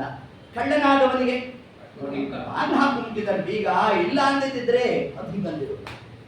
ಆದ್ದರಿಂದ ಅದೇ ದುರ್ಗಾ ಆರೋಪಣಾದ ಲಕ್ಷ್ಮೀ ದೇವಿಯ ಆ ಒಂದು ಕಾರ್ಯವನ್ನು ತಾನು ಪರ್ವತ ಮಾಡತಕ್ಕಂಥದ್ದು ಅನ್ನುವ ಅಂಶವನ್ನು ನಮಗೆ ತಿಳಿಸ್ತಾ, ಹೀಗೆ ಆ ಪರಮಾತ್ಮ ತಾನಲ್ಲಿ ವ್ಯಕ್ತನಾಗಿಲ್ಲ ಅಂದ್ರೆ ಲಕ್ಷ್ಮೀ ದೇವಿ ಆ ಲಕ್ಷ್ಮೀ ತತ್ವ ಬರಬೇಕು. ಅದರಿಂದ ವ್ಯಕ್ತನೋ ಅವ್ಯಕ್ತನೋ ಆಗ್ತಕ್ಕಂಥದ್ದು ಅದು ಲಕ್ಷ್ಮಿಯ ಪಾತ್ರಕ್ಕೆ ಅನುಗುಣವಾಗಿ. ಅದರಂತೆ ಯಾವಾಗ ಲಕ್ಷ್ಮೀ ದೇವಿ ತಾನು ವೈಕುಂಠ ಮಂದಿರವನ್ನು ತಾನು ಬಿಟ್ಟಿದ್ದಾಳೆ, ಅಲ್ಲಿಂದ ಪರಮಾತ್ಮ ತಾನು ಅವ್ಯಕ್ತನಾದ.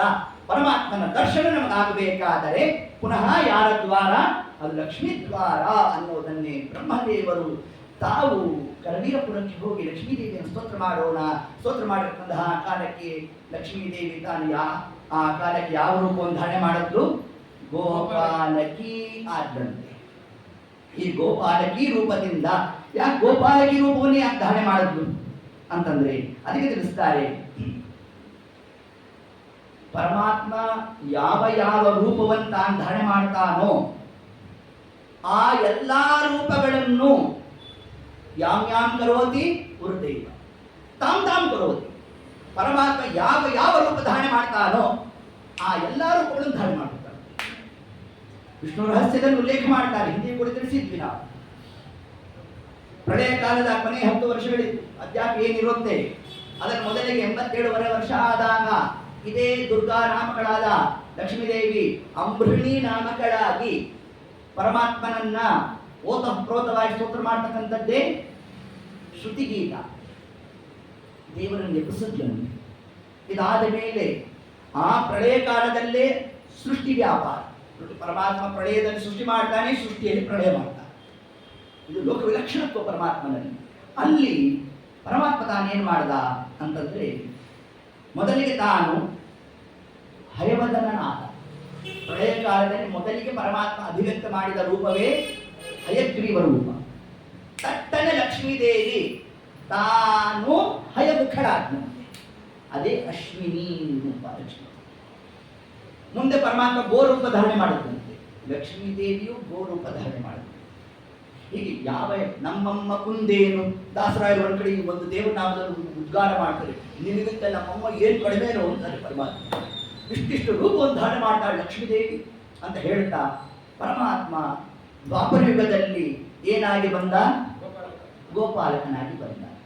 ಅದಕ್ಕೆ ಲಕ್ಷ್ಮೀದೇವಿ ಅಂತು, ಕಲಿಯುಗದಲ್ಲಿ ನಾನು ಗೋಪಾಲಕಿ ಆಗ್ತೀನಿ. ಅದರಿಂದ ಯಾಂ ಕರೋತಿ ತಥೈವ ಗುರುದೇವ ತಾನು ಕೂಡ ಅದೇ ಕ್ರಮದಲ್ಲಿ ರೂಪವನ್ನು ಧಾರಣೆ ಮಾಡ್ತಕ್ಕಂಥದ್ದು. ಹೀಗೆ ಗೋಪಾಲಕಿಯಾಗಿ ಲಕ್ಷ್ಮೀದೇವಿ ತನ್ನ ವಸ್ತುತಃ ಆ ಹೆಸರಿಗೆ ಅನುಗುಣವಾದ ಕಾರ್ಯವೇ ಲಕ್ಷ್ಮೀದೇವಿಯಲ್ಲಿ ಪ್ರವೃತ್ತ. ಹಾಗೆ ಗೋ ಅಂದ್ರೆ ಏನು? ವೇದವನ್ನು ರಕ್ಷಣೆ ಮಾಡುವುದು ಅಂದ್ರೆ ಯಾರು? ವೇದಾಭಿಮಾನಿನಿ. ಆದ್ದರಿಂದ ವೇದಾಭಿಮಾನಿನಿ ತಾನು ತನ್ನ ನೈಜ ರೂಪವನ್ನೇ ಧಾರಣೆ ಮಾಡಿದ್ದಾಳೆ. ಆದ್ದರಿಂದ ಅವಳು ಗೋಪಾಲಕಿ ಅನ್ನೋ ಒಂದು ಶಬ್ದದಿಂದ ಕರೆಸ್ಕೊಂಡಿರ್ತಕ್ಕಂಥದ್ದು. ಮುಂದೆ ಬ್ರಹ್ಮದೇವರು ಏನು ರೂಪವನ್ನು ಧಾರಣೆ ಮಾಡಿದ್ದಾರೆ? ರುದ್ರದೇವರು ವತ್ಸನಾಗಿ ತಾವು ಕರು ರೂಪದಿಂದ ಬಂದಿರತಕ್ಕಂಥದ್ದು. ಬ್ರಹ್ಮಾಧೇನು ಶಿವೋ ವತ್ಸೋ ಗೋಪಾಲಿ ಕಮಲಾಲಯ ಪಶ್ಯಂತಿ ಪತಿಮಾರ್ಗಂ ತು ಚೋಳರಾಜಾಂ ಅಭ್ಯಗಾತ. ಚೋಳರಾಜ ಸಾಮಾನ್ಯ ಅಲ್ಲ, 4 ಕನ್ನಿಕೆಯಿಂದ ತಾವು ವಿಶಿಷ್ಟವಾದ ಸಾಧನಾ ರೂಪದಿಂದ ಬಂದಿರತಕ್ಕಂಥವರೇ ಚೋಳರಾಜ.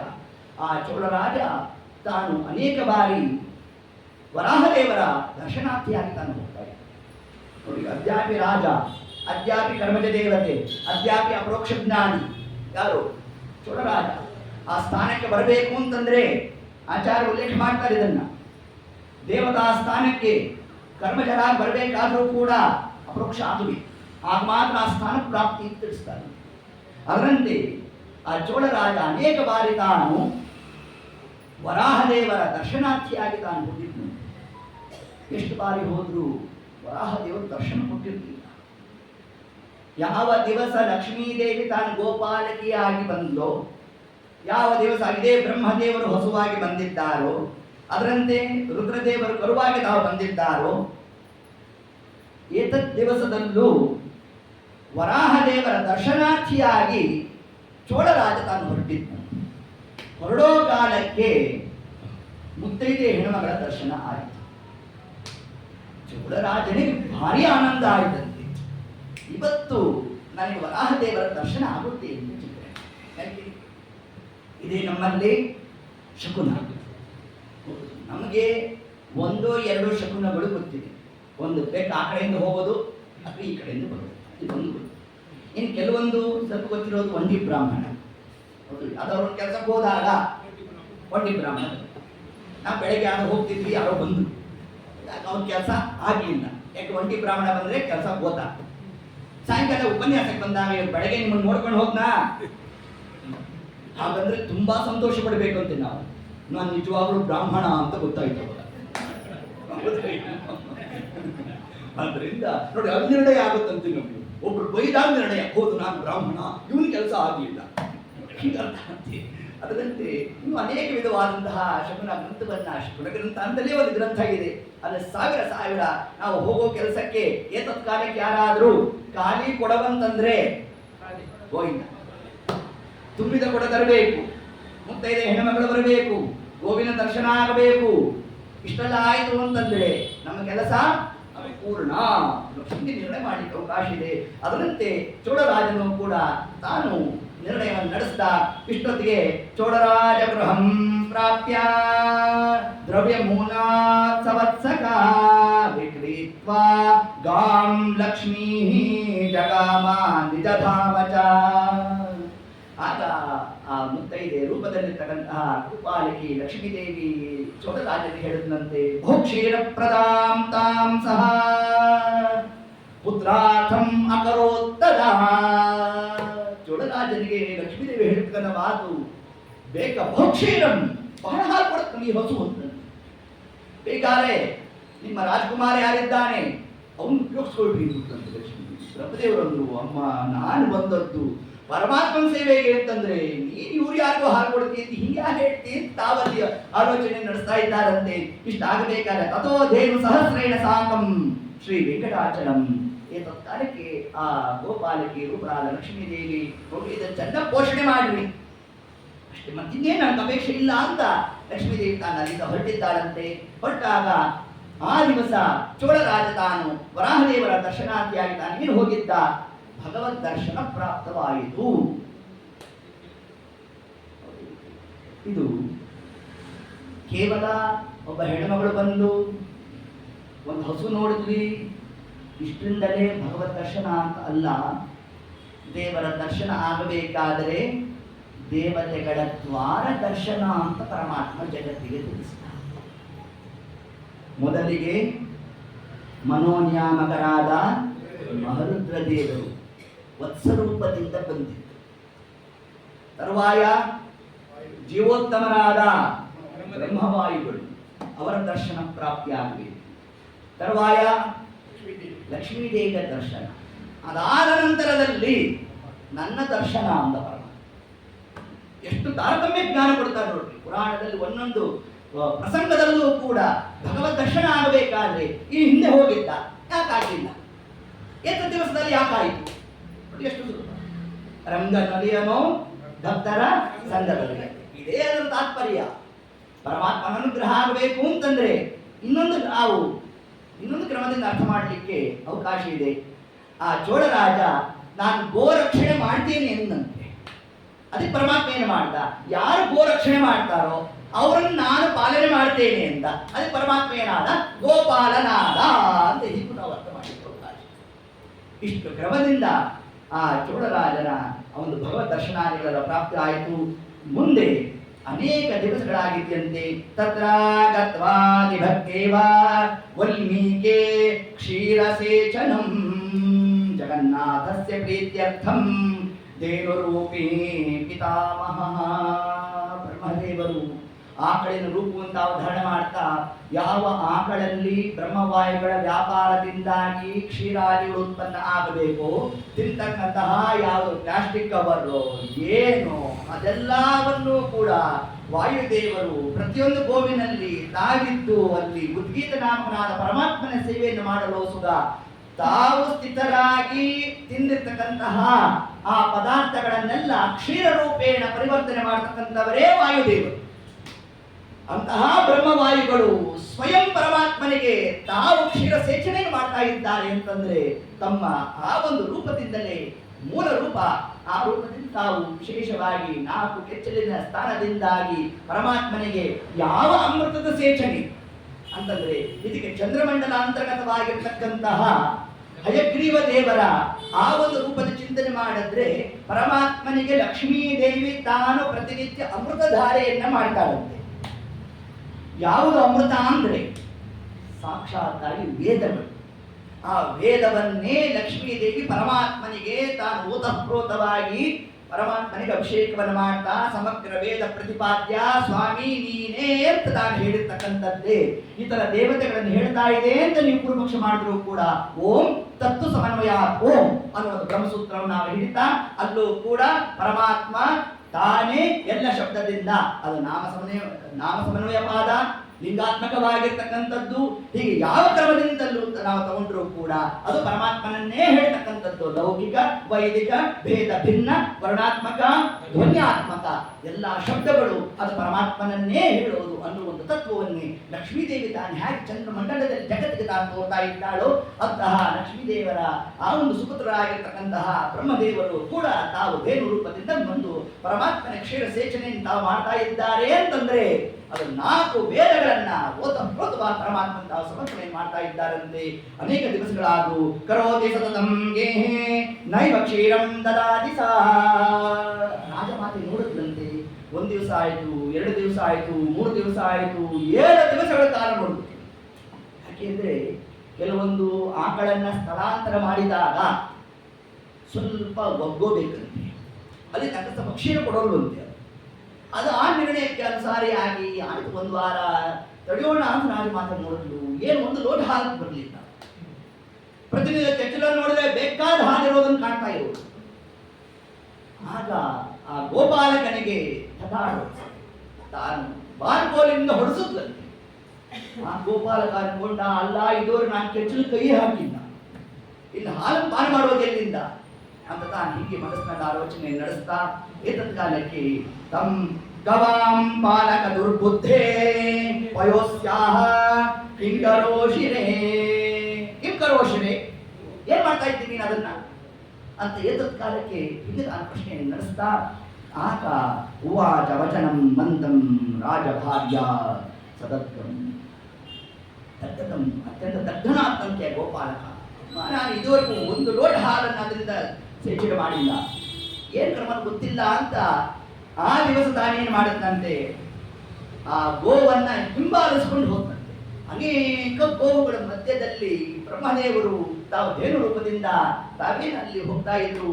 ಹೋಗೋ ಕಾಲಕ್ಕೆ ನೇನು ವೆಂಕಟಾಚಲ ಸ್ವಾಮಿ ಪುಷ್ಕರಣಿ ತೀರ, ಆ ಉದಂದ್ರಣಿ ವೃಕ್ಷ, ಅಲ್ಲಿರ್ತಕ್ಕಂಥ ವಲ್ಮೀಕ, ಆ ವಲ್ಮೀಕದ ಬಳಿಗೆ ಬಂದಾಗ ತಾವೊಬ್ಬರೇ ಬಂದರು. ಏಕಾಂತ ಭಕ್ತರಲ್ವಾ, ಅದಕ್ಕೆ ಒಬ್ಬರೇ ಬಂದಾಗ ತಾಂ ದೃಷ್ಟ ಧೇನುಪಃ ಗೋಪಾತ್. ಆ ಧೇನು ಏತತ್ಕಾಲಕ್ಕೆ ಶೇಷಾಚಲಂ ತತ್ರ ವಲ್ಮೀಕೆ ಹರಿಮಂದಿರೆ. ಪರಮಾತ್ಮ ತಾನಲ್ಲಿ ಏನು ಸ್ಥಿತನಾಗಿದ್ದಾನೆ. ಅಭಿಷೇಕಂ ಚಕಾರಾಶೋ ಸ್ವಪಯೋಧರ ಧಾರಕೈಹಿ. ಧಾರಾಕಾರವಾಗಿ ಬ್ರಹ್ಮದೇವರು ಧೇನು ರೂಪದಿಂದ ಸಮಗ್ರ ಅಮೃತವನ್ನ ತಾವಲ್ಲಿ ಪರಮಾತ್ಮನಿಗೆ ಸೇಚನೆ ಮಾಡ್ತಾ ಇದ್ದಾರೆ. ಅಭಿಷೇಕ ರೂಪದಿಂದ ಆಪ್ಯಾಯಸ್ವ ಸಮೇತುತೆ ವಿಶ್ವದ ಸೋಮವೃಷ್ಣ್ಯಂ ಭವಾವಾಜಸ್ಯ ಸಂಘತೆ. ಕ್ರಮದಲ್ಲಿ ಪರಮಾತ್ಮನ ಸೇಚನೆಯನ್ನು ಮಾಡ್ತಾ ಇರೋಣ.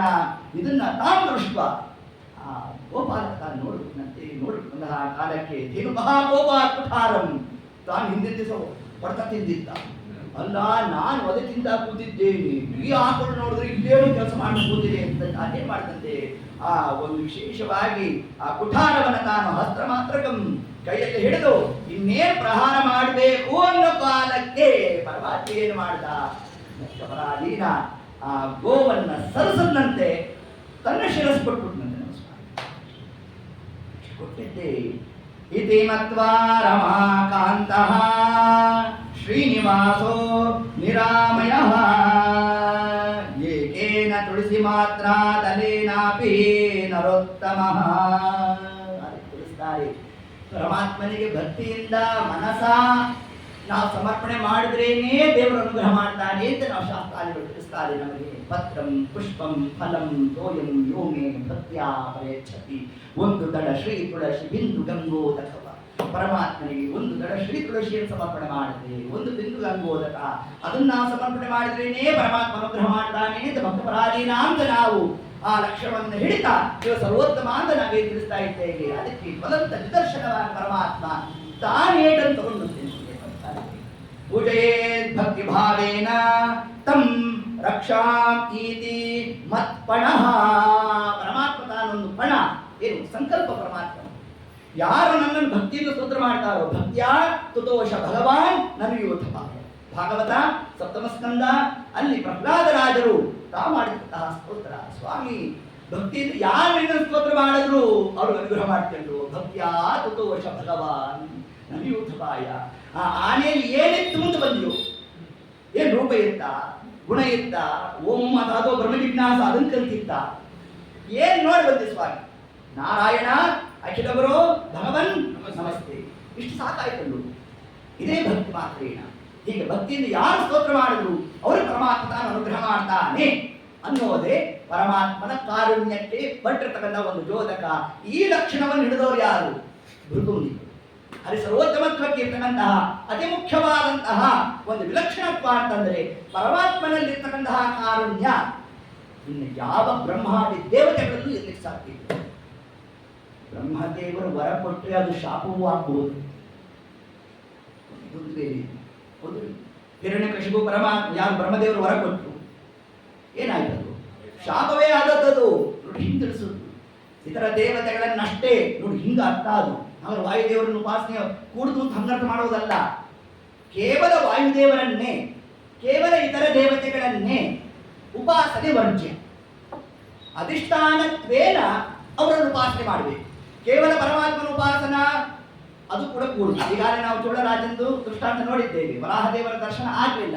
ಯಾಕಾಗಲಿಲ್ಲ ಅಂದ್ರೆ ಆ ಭಕ್ತರ ದರ್ಶನ ಆಗದೆ ಬಿಂಬಾಪರೋಕ್ಷವಿಲ್ಲ ಅನ್ನೋ ಒಂದು ಸಿದ್ಧಾಂತವನ್ನು ನಮಗೇನು ತಿಳಿಸಿದ್ದಾರೆ. ಹೀಗೆ ಏಕೇನ ತುಳಸಿ ಮಾತ್ರ ತಲೇನಾಪಿ ನರೋತ್ತಮಃ ಪೂಜೆಯೇತ್ ಭಕ್ತಿ ಭಾವೇನ ತಂ ರಕ್ಷಾಂ ಇತಿ ಮತ್ಪಣಃ. ಪರಮಾತ್ಮ ತಾನು ಸಂಕಲ್ಪ ಮಾಡಿದ್ದಾನಂತೆ, ಯಾರು ಭಕ್ತಿಯಿಂದ ನನ್ನ ಸ್ತೋತ್ರ ಮಾಡಿದ್ರು ಅವ್ರ ಪರವಾಗಿ ನಾನು ಬರ್ತೇನೆ ಅನ್ನೋ ಒಂದು ಅಂಶವನ್ನೇ ಏನು ಜಗತ್ಸ್ವಾಮಿ ತಾನು ತೋರಿದ್ದಾನೆ.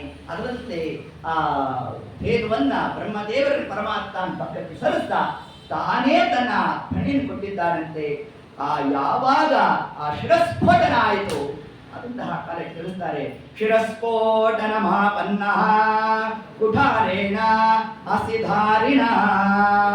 ಯಾವಾಗ ಆ ಪೆಟ್ಟು ಬಿತ್ತು ಸಪ್ತತಾಲ ಪ್ರಮಾಣೇನ ರಕ್ತಿ ಸ್ಫೂರ್ತಿಭೂತದ. ಆ ಕುಟಾರದ ಪ್ರಹಾರಕ್ಕೆ ಪರಮಾತ್ಮನ ಶಿರಸ್ಫೋಟನ ಆದದ್ದು ಹೇಗೆ ಅದು ತೋರದ ಪರಮಾತ್ಮ ಅಂದ್ರೆ ರಕ್ತ ಚಿಮ್ಮಿತಂತಿನು. ಎಷ್ಟು ಎತ್ತರಕ್ಕೆ ಚಿಮ್ಮಿತು? ಸಪ್ತತಾಲ ವೃಕ್ಷದ ಎತ್ತರಕ್ಕೆ ಚಿಮ್ಮಿತು. ಇದು ನಿಮ್ಮ ದೇವರ ಗುಣ ಅನ್ನೋ ದೋಷ. ಗುಣ ಹೇಗೆ? ದೋಷ ರೀ. ಪರಮಾತ್ಮನ ಶರೀರದಲ್ಲಿ ನಮ್ಮಂತೆ ರಕ್ತ ಇದೆ ಅಂತ ಆಯ್ತಲ್ಲ, ಅಪ್ರಾಕೃತ ಹೇಗಾದ ಪರಮಾತ್ಮ? ಒಂದೇ ಗೋವಿಂದಂ ಆನಂದ ಜ್ಞಾನದೇಹಂ. ಹೇಗೆ ಹೇಗೆ ಅಪ್ರಾಕೃತ? ಅಲ್ಲಿ ಅದ್ಯಾಪಿ ರಕ್ತ ಚಿಮ್ಮಿತು ಶಬ್ದ ಅಂತೂ ಇದೆ. ಹಾಗಾದ್ರೆ ಇದಕ್ಕೆ ಹೇಗೆ ನಿರ್ಣಯ ಕೊಡಬೇಕು? ವ್ಯಕ್ತವಾಯಿತು ಅಂತಂದ್ರೆ ಅವನಲ್ಲಿ ಇತ್ತು ಅಂತ ಆಯ್ತು. ಪರಮಾತ್ಮನ ಶರೀರ ಹೇಗೆ? ಒಂದೇ ಗೋವಿಂದಂ ಆನಂದ ಜ್ಞಾನದೇಹ. ಇದು ಅಪ್ರಾಕೃತತ್ವಕ್ಕೆ ಇರ್ತಕ್ಕಂತಹ ಲಕ್ಷಣ. ಹಾಗಾದ್ರೆ ನಿಮ್ಮ ಪರಮಾತ್ಮನಲ್ಲಿ ಅಪ್ರಾಕೃತವಾದ ರುಧಿರ ಮಾಂಸ ಇದೆ ಅಂತ ನಾವೇನಾದ್ರು ಹೇಳಂಗಿದ್ದಿದ್ರೆ ಇದೇ ನಮ್ಮ ಬಾಲಕ ಅಲ್ಲ. ಆದ್ರೆ ಇಲ್ಲಿ ತಿಳಿಸಿರ್ತಕ್ಕಂಥದ್ದೇನು ಅಂತಂದ್ರೆ ಪರಮಾತ್ಮ ಅಪ್ರಾಕೃತ ಅಂತಂದ್ರೆ ಜ್ಞಾನ ಮತ್ತು ಆನಂದವೇ ಶರೀರವಾಗಿ ಉಳ್ಳವ. ಓಂ ಆನಂದಮಯೋ ಅಭ್ಯಾಸ ಓಂ. ಈ ಸೂತ್ರ ಏನ್ ಹೇಳುತ್ತೆ? ಪರಮಾತ್ಮ ಮಯಟ್ ಶಬ್ದ. ಮಯಟ್ ಅಂದ್ರೆ ಏನು? ಪೂರ್ಣ. ಯಾವುದರಿಂದ? ಆನಂದದಿಂದ ಪರಮಾತ್ಮ. ಹೌದೋ ಇದು? ಇದಕ್ಕೆ ನಮ್ಮ ಯಾರು ವಾದಿರಾಜರು ಏನು ತಿಳಿಸಿದ್ರು? ಆನಂದಮಯಗೆ ಚಿನ್ಮಯಗೆ ತಿಳಿಸಿದ್ರು. ಅದಕ್ಕೆ ಶಾಸ್ತ್ರದ ವಾಕ್ಯ ಅಷ್ಟು ಸುಲಭ ಅಲ್ಲ ಅಂತ ತಿಳಿಸಿದ್ರು ನಮಗೆ. ಅದ್ಯಾಪಿಯಲ್ಲಿ ಚಿಮ್ಮಿದ್ದು ಏನು ನೋಡಿ, ಶಬ್ದದ ಚಮತ್ಕಾರವನ್ನು ನೋಡಬೇಕು. ಸಪ್ತತಾಲ ಪ್ರಮಾಣೇನ ರಕ್ತ ಸ್ಫೂರ್ತಿಭೂತದ ರಕ್ತ ಚಿಮ್ಮಿತು. ರಕ್ತ ಅಂದ್ರೆ ರುಧಿರ ಅಲ್ಲ. ಇದೊಂದು ಅರ್ಥ ಮಾಡಬೇಕು ನಾವು. ರುಧಿರದ ಬಣ್ಣ ರಕ್ತವರ್ಣ. ಹಾಗಾದ್ರೆ ಪರಮಾತ್ಮನ ಶರೀರದಿಂದ ರುಧಿರ ಮಾತ್ರೇನ ಶಬ್ದ ಅಲ್ಲ. ಆಂಗ್ಲ ಭಾಷೆಯಲ್ಲಿ ಹೇಳ ಬ್ಲಡ್ ಅಂದ್ರೆ ರುಧಿರ, ಆಯ್ತಾ? ಬ್ಲಡ್ಡಿನ ಬಣ್ಣ ಯಾವುದು? ರೆಡ್. ರೆಡ್ ಅಂದ್ರೆ ಏನು? ರಕ್ತವರ್ಣ. ನಾವೇನ್ ಮಾಡಿದ್ವಿ? ನಮ್ಮ ದೇಹದಲ್ಲಿ ಹರಿತಕ್ಕಂತಹ ರುಧಿರ ಏನಿದೆ ಅದರ ಬಣ್ಣ ಯಾವುದು? ರಕ್ತವರ್ಣ. ಅದಕ್ಕೆ ಅದರ ಗುಣದಿಂದಲೇ ಅದನ್ನು ಕರೆದ್ಬಿಟ್ವಿ ನಾವು. ರಕ್ತ ಅಂತ ಕರೆದದ್ದು ನಾವು ಅದರ ಗುಣವಿಶೇಷದಿಂದ, ಹೊರತಾಗಿ ವಸ್ತುತಃ ಅದಕ್ಕೆ ಅದೇ ಹೆಸರಿಂದ ಅಲ್ಲ, ಅದರ ಗುಣಧರ್ಮದಿಂದಾಗಿ ಅದರ ಹೆಸರನ್ನು ಕರೆಯೋದು. ಈಗ ಲೋಕದಲ್ಲಿ ನಾವು ಇದೊಂದು ಕ್ರಮ ಇದೆಯಲ್ಲ. ಈಗ ವಿಶ್ವೇಶತೀರ್ಥ ಸ್ವಾಮಿಗಳು ಬಂದರು ಅಂದ್ರೆ ಯಾರು? ಪೇಜಾವರದವ್ರು ಬಂದರು ಅಂದ್ರೆ ಕಟ್ಟಲೆ ಅವ್ರ ಹೆಸರು ಪೇಜಾವರದವರ ಅಲ್ಲ. ಒಂದು ಗ್ರಾಮದ ಹೆಸರು, ಅದು ಅಷ್ಟಮಟ್ಟದಲ್ಲಿ ಸೇರಿದ್ದು. ಆ ಹೆಸರಿಂದಲೇ ನಾವು ಹೇಗೆ ಸಂವಾದವನ್ನು ಮಾಡ್ತೇವೋ. ಆದರೆ ಪೇಜಾವರ ಸ್ವಾಮಿಗಳು ಅಂತಂದ್ರೆ ಅವ್ರ ಹೆಸರೇ ಪೇಜಾವರ ಸ್ವಾಮಿಗಳು ಅಂತಲ್ಲ. ಒಂದು ಗೌಣಿಕವಾಗಿ ಅದನ್ನು ನಾವು ತಗೊಂಡಿರ್ತಕ್ಕಂಥದ್ದು ಹೇಗೋ ಅದರಂತೆ ಇಲ್ಲೂ ಕೂಡ ಆ ರುಧಿರದ ಬಣ್ಣ ರಕ್ತವರ್ಣ ನಮ್ಮಲ್ಲಿ. ಅದಕ್ಕೆ ನಾವೇನು ತಂದ್ವಿ? ಅದನ್ನ ಸಪ್ತಧಾತುವಿನಲ್ಲಿ ರಕ್ತ ಅನ್ನೋ ಶಬ್ದವನ್ನೇ ಹಾಕೊಂಡ್ಬಿಟ್ವಿ ನಾವು. ಆದರೆ ವಸ್ತುತಃ ಅದು ರಕ್ತ ಅಲ್ಲ, ರುಧಿರ. ರುಧಿರದ ಗುಣಧರ್ಮ ಯಾವುದು? ರಕ್ತವರ್ಣ. ಅದರ ಪರಮಾತ್ಮನಿಂದ ಈಗ ಸ್ಫೋಟ ಆದದ್ದು ರುಧಿರ ಅಲ್ಲ, ಬರೀ ರಕ್ತವರ್ಣ, ಕೆಂಪು ಬಣ್ಣ ಹೋಯ್ತಂತೆ. ಇದನ್ನ ಯಾಕೆ ಮಾಡಿದ ಪರಮಾತ್ಮ? ಅದು ಪ್ರಕಾಶ. ಪರಮಾತ್ಮ ತೇಜೋ ರೂಪ. ಅದನ್ನು ಪ್ರಕಟ ಮಾಡಿದ ಪರಮಾತ್ಮ. ಒಂದು ತೇಜೋ ರೂಪ ಅಂತ ಅರ್ಥ ಮಾಡಲಿಕ್ಕೆ ಅವಕಾಶ ಇದೆ. ಹೀಗೆ ತಿಳಿಸ್ತಾ ಆ ಒಂದು ರಕ್ತವರ್ಣ ಏನಿದೆ ಅದು ಪರಮಾತ್ಮ ಯಾಕೆ ಅದನ್ನು ರಕ್ತವರ್ಣದಿಂದಲೇ ಪ್ರಕಟ ಮಾಡ್ದ ಅಂತಂದ್ರೆ, ಯಾವುದೇ ಒಂದು ಕಾರ್ಯ ಮಾಡಬೇಕಾದರೂ ಕೂಡ ನಾವು ಓಕಲಿಯನ್ನು ಮಾಡಬೇಕಂತೆ. ದೃಷ್ಟಿ ಪರಿಹಾರಕ್ಕೋಸ್ಕರ ಓಕಲಿಯನ್ನು ಮಾಡಬೇಕಂತೆ. ಈಗ ಕಾಮನ ಹುಣ್ಣಿಮೆ ದಿವಸ ಏನು ಮಾಡ್ತಾರೆ? ಓಕಲಿಯನ್ನು ಮಾಡ್ತಾರೆ. ಯಾಕೆ? ಎಲ್ಲ ಪರಿಹಾರ ಆಗಲಿ. ಮುಂದೆ ನಮ್ಮ ಶ್ರೀನಿವಾಸನ ಕಲ್ಯಾಣ ಲೋಕ ವಿಲಕ್ಷಣವಾಗಿ ನಡೆಯುತ್ತಂತೆ. ಅದಕ್ಕೆ ನಮ್ಮ ದೇವರಂತೆ ಏನಾದ್ರು ದೃಷ್ಟಿ ಆದೀತು, ಅದಕ್ಕೆ ಮೊದಲೇ ಓಕಲಿಯನ್ನು ಮಾಡ್ತೀವಿ ಅಂತ. ಈಗ ಪರಮಾತ್ಮ ಅದರಲ್ಲೂ ಅದರ ಅವನೇ ಮಾಡ್ಕೋಬೇಕಂತೆ. ದೃಷ್ಟಿ ತಾಗಿತೆ ರಂಗಯ್ಯ ಅಂತ ಒಂದು ದೇವನಾಮ ಬರೆದಿದ್ದಾರೆ ಪರಮಾತ್ಮನ ಬಗ್ಗೆ. ಹೌದೋ ಇಲ್ಲೋ? ಇನ್ನು ಅದರಲ್ಲೂ ಲೋಕ ವಿಲಕ್ಷಣತ್ವ ಪರಮಾತ್ಮನಲ್ಲಿ ಏನದು? ಈಗ ನಮಗೇನಾದ್ರು ತಲೆಗೆ ಪೆಟ್ಟು ಬಿದ್ದರೆ ರಕ್ತ ಏನಾಗಬೇಕು? ಕೆಳಮುಖವಾಗಿ ಹರಿಬೇಕು. ಹೌದು. ಪರಮಾತ್ಮನಿಗೆ ಏನಾಯಿತು? ಮೇಲ್ಮುಖವಾಗಿ ಹರಿತಂತೆ ನೋಡಿ. ಅದರಲ್ಲೂ ಪರಮಾತ್ಮ ಏನಾದ? ಲೋಕ ವಿಲಕ್ಷಣನಾದ ಅನ್ನೋ ಒಂದು ಕ್ರಮದಿಂದ. ಇದಕ್ಕೆ ನೀವೇನೋ ನಿರ್ಣಯ ಕೊಡ್ತೀರ್ರಿ? ಈ ಮಧ್ವರಾಯ ಶಿಷ್ಯರು ಅಂದ್ರೆ ಎಲ್ಲ ತಗೊಂಡು ಏನೋ ಮಾಡ್ಕೊಂಡ್ಬಿಡ್ತೀರಪ್ಪ. ನಾವು ಹಂಗೆಲ್ಲ ಒಪ್ಪಕ್ತಿಲ್ಲ ಅಂತ ಯಾರು ಮುಂದೆ ಪ್ರಶ್ನೆ ಮಾಡಿದ್ರೆ ಅದಕ್ಕೆ ನಮ್ಮ ದೇವ್ರು ಏನು ಮಾಡ್ದ? ಸತ್ಪಕ್ಷಪಾತಿ ಪ್ರದರೋ ಯಥಾಗ್ರ್ಯ. ವಾಯುದೇವರು ನಾವು ವಾದಕ್ಕೆ ಕೂತಾಗ ಯಾವುದು ಸತ್ಪಕ್ಷವೋ ಆ ಪಕ್ಷವನ್ನು ಹಿಡಿತಾರಂತೆ ವಾಯುದೇವರು. ಇದನ್ನೇ ರಾಮದೇವರು ತಿಳಿಸಿದ್ದು ಸುಂದರಕಾಂಡದ ಪೂರ್ವ ಭಾಗದಲ್ಲಿ. ಅದರಂತೆ ಇಲ್ಲಿ ಸಜ್ಜನರಿಗೆ ಏನಾದ್ರು ಹಿಂಗೆ ಪ್ರಶ್ನೆ ಮಾಡಿದ್ರೆ, ನಿಮ್ಮ ದೇವರ ಶರೀರದಲ್ಲೂ ಕೂಡ ರಕ್ತ ಹರಿತಾ ಇದೆ ಅಂತ ಯಾರು ಹಿಂಗೆ ಪೂರ್ವಪಕ್ಷ ಮಾಡಿದ್ರೆ, ಅದಕ್ಕೆ ನಮ್ಮ ದೇವರು ಏನು ಮಾಡ್ದ? ಇದಕ್ಕೆ ವೈದ್ಯರ ಮುಖೇನ ರಿಪೋರ್ಟ್ ಕೊಡ್ತೀನಿ ಅಂತ, ಮೆಡಿಕಲ್ ರಿಪೋರ್ಟ್ ಕೊಟ್ಬಿಡ್ತೀನಿ ಅಂತ ನಮ್ಮ ಸ್ವಾಮಿ. ತಾನೇ ಔಷಧ ಮಾಡಿಕೊಳ್ಳಿಲ್ಲ, ಭವರೋಗ ವೈದ್ಯ. ಆದ್ರೂ ಕೂಡ ಏನು ಮಾಡಿದಂತೆ? ತನ್ನ ತಲೆಯಲ್ಲಿ ರಕ್ತ ಚಿಮ್ಮೋ ಕಾಲಕ್ಕೆ ಇಷ್ಟೆಲ್ಲ ಆಯಿತು. ಏತತ್ ಕಾಲಕ್ಕೆ ಚೋಳ ರಾಜ ತಾನು ಬಂದಂತಹ ಆ ಒಂದು ಕಾಲಕ್ಕೆ ನಮ್ಮ ದೇವರು ತಾನು ಮೂರ್ಛಿತನಾದವನಂತೆಲ್ಲ ಪ್ರಕಟ ಮಾಡ್ದ. ಇಷ್ಟೆಲ್ಲ ಆಯ್ತು, ಚೋಳರಾಜ ನಿಂತಿರುವ ಕಾಲಕ್ಕೆ ನಿಮ್ಗೆ ಪಿಶಾಚಿ ಜನ್ಮ ಬರಲಿ ಅಂತ. ಇಷ್ಟೋ ತನಕ ನಾವು ಉಪನ್ಯಾಸ ಮಾಡಿದ್ದೆಲ್ಲ ನೀರಲ್ಲಿ ಹೋಮ ಮಾಡಿದ್ದಾರೆ. ಪರಮಾತ್ಮ ಕೃಣಿ ಶಬ್ದ ವಾಚ್ಯ, ಕರುಣಾಪೂರ್ಣ. ಯಾರ್ಯಾರು ಕರುಣಾಮೂರ್ತಿಗಳು ಅಂತಿದ್ದಾರೋ ಅವರಲ್ಲಿ ಇವನೇ ನಿಂತು ಕೆಲಸ ಮಾಡ್ತಾನೆ. ಹೇಳಿದ್ದೆ ಕೊನೆಗೆ ಏನು ಮಾಡ್ದ? ಯಾರೋ ಮಾಡಿರುವ ತಪ್ಪನ ಇನ್ಯಾರೋ ತಲೆ ಕಟ್ಟೋದು, ಅವ್ರಿಗೆ ಶಾಪ ಕೊಡೋದು, ನೀನು ಪಿಶಾಚಿ ಆಗು ಅನ್ನೋದು, ಕಲಿಯುಗ ಪರ್ಯಂತರವಾಗಿ ಬಿದ್ದಿರು ಅಂತನ್ನೋದು. ಏನ್ ನಮ್ಮ ದೇವ್ರ ವ್ಯಾಪಾರ? ಅವನು ಕರುಣಾ ಸಮುದ್ರ ಅನ್ನೋದಕ್ಕೂ ಇಲ್ಲಿ ಮಾಡಿರೋ ಕೆಲಸಕ್ಕೂ ಯದ್ವಾ ತದ್ವಾ ಮಾಡಿಬಿಟ್ಟ ನಮ್ಮ ಸ್ವಾಮಿ. ಹೀಗಂದ್ರೆ ಚೋಳರಾಜ ಏತತ್ ಕಾಲಕ್ಕೆ ಅವನು ಮೂರ್ಛಿತನಾಗ್ಬಿಟ್ಟ. ಇಡೀ ಕಲಿಯುಗ ಪರ್ಯಂತರವಾಗಿ ಪಿಶಾಚತ್ವ ಪ್ರಾಪ್ತಿ ಅಂತಂದ್ರೆ ಸಾಮಾನ್ಯನಾದು. ತಾನು ಪುನಃ ಉತ್ಥಾನನಾಗಿ ಎದ್ದು ಆ ಕಾಲಕ್ಕೆ ಪರಮಾತ್ಮನ್ ಕೇಳಿದ, ಸ್ವಾಮಿ ನಾ ಏನು ಮಾಡುತ್ತೋ ನನಗ್ಯಾಕೆ ಶಾಪ ಕೊಟ್ಟೆ? ನಾ ಶಾಪ ಕೊಟ್ಬಿಟ್ನ? ಪಾಪಿಷ್ಟೋಹಂ, ನಾನೆಂತ ಪಾಪಿಷ್ಟ, ದುರಾಚಾರ.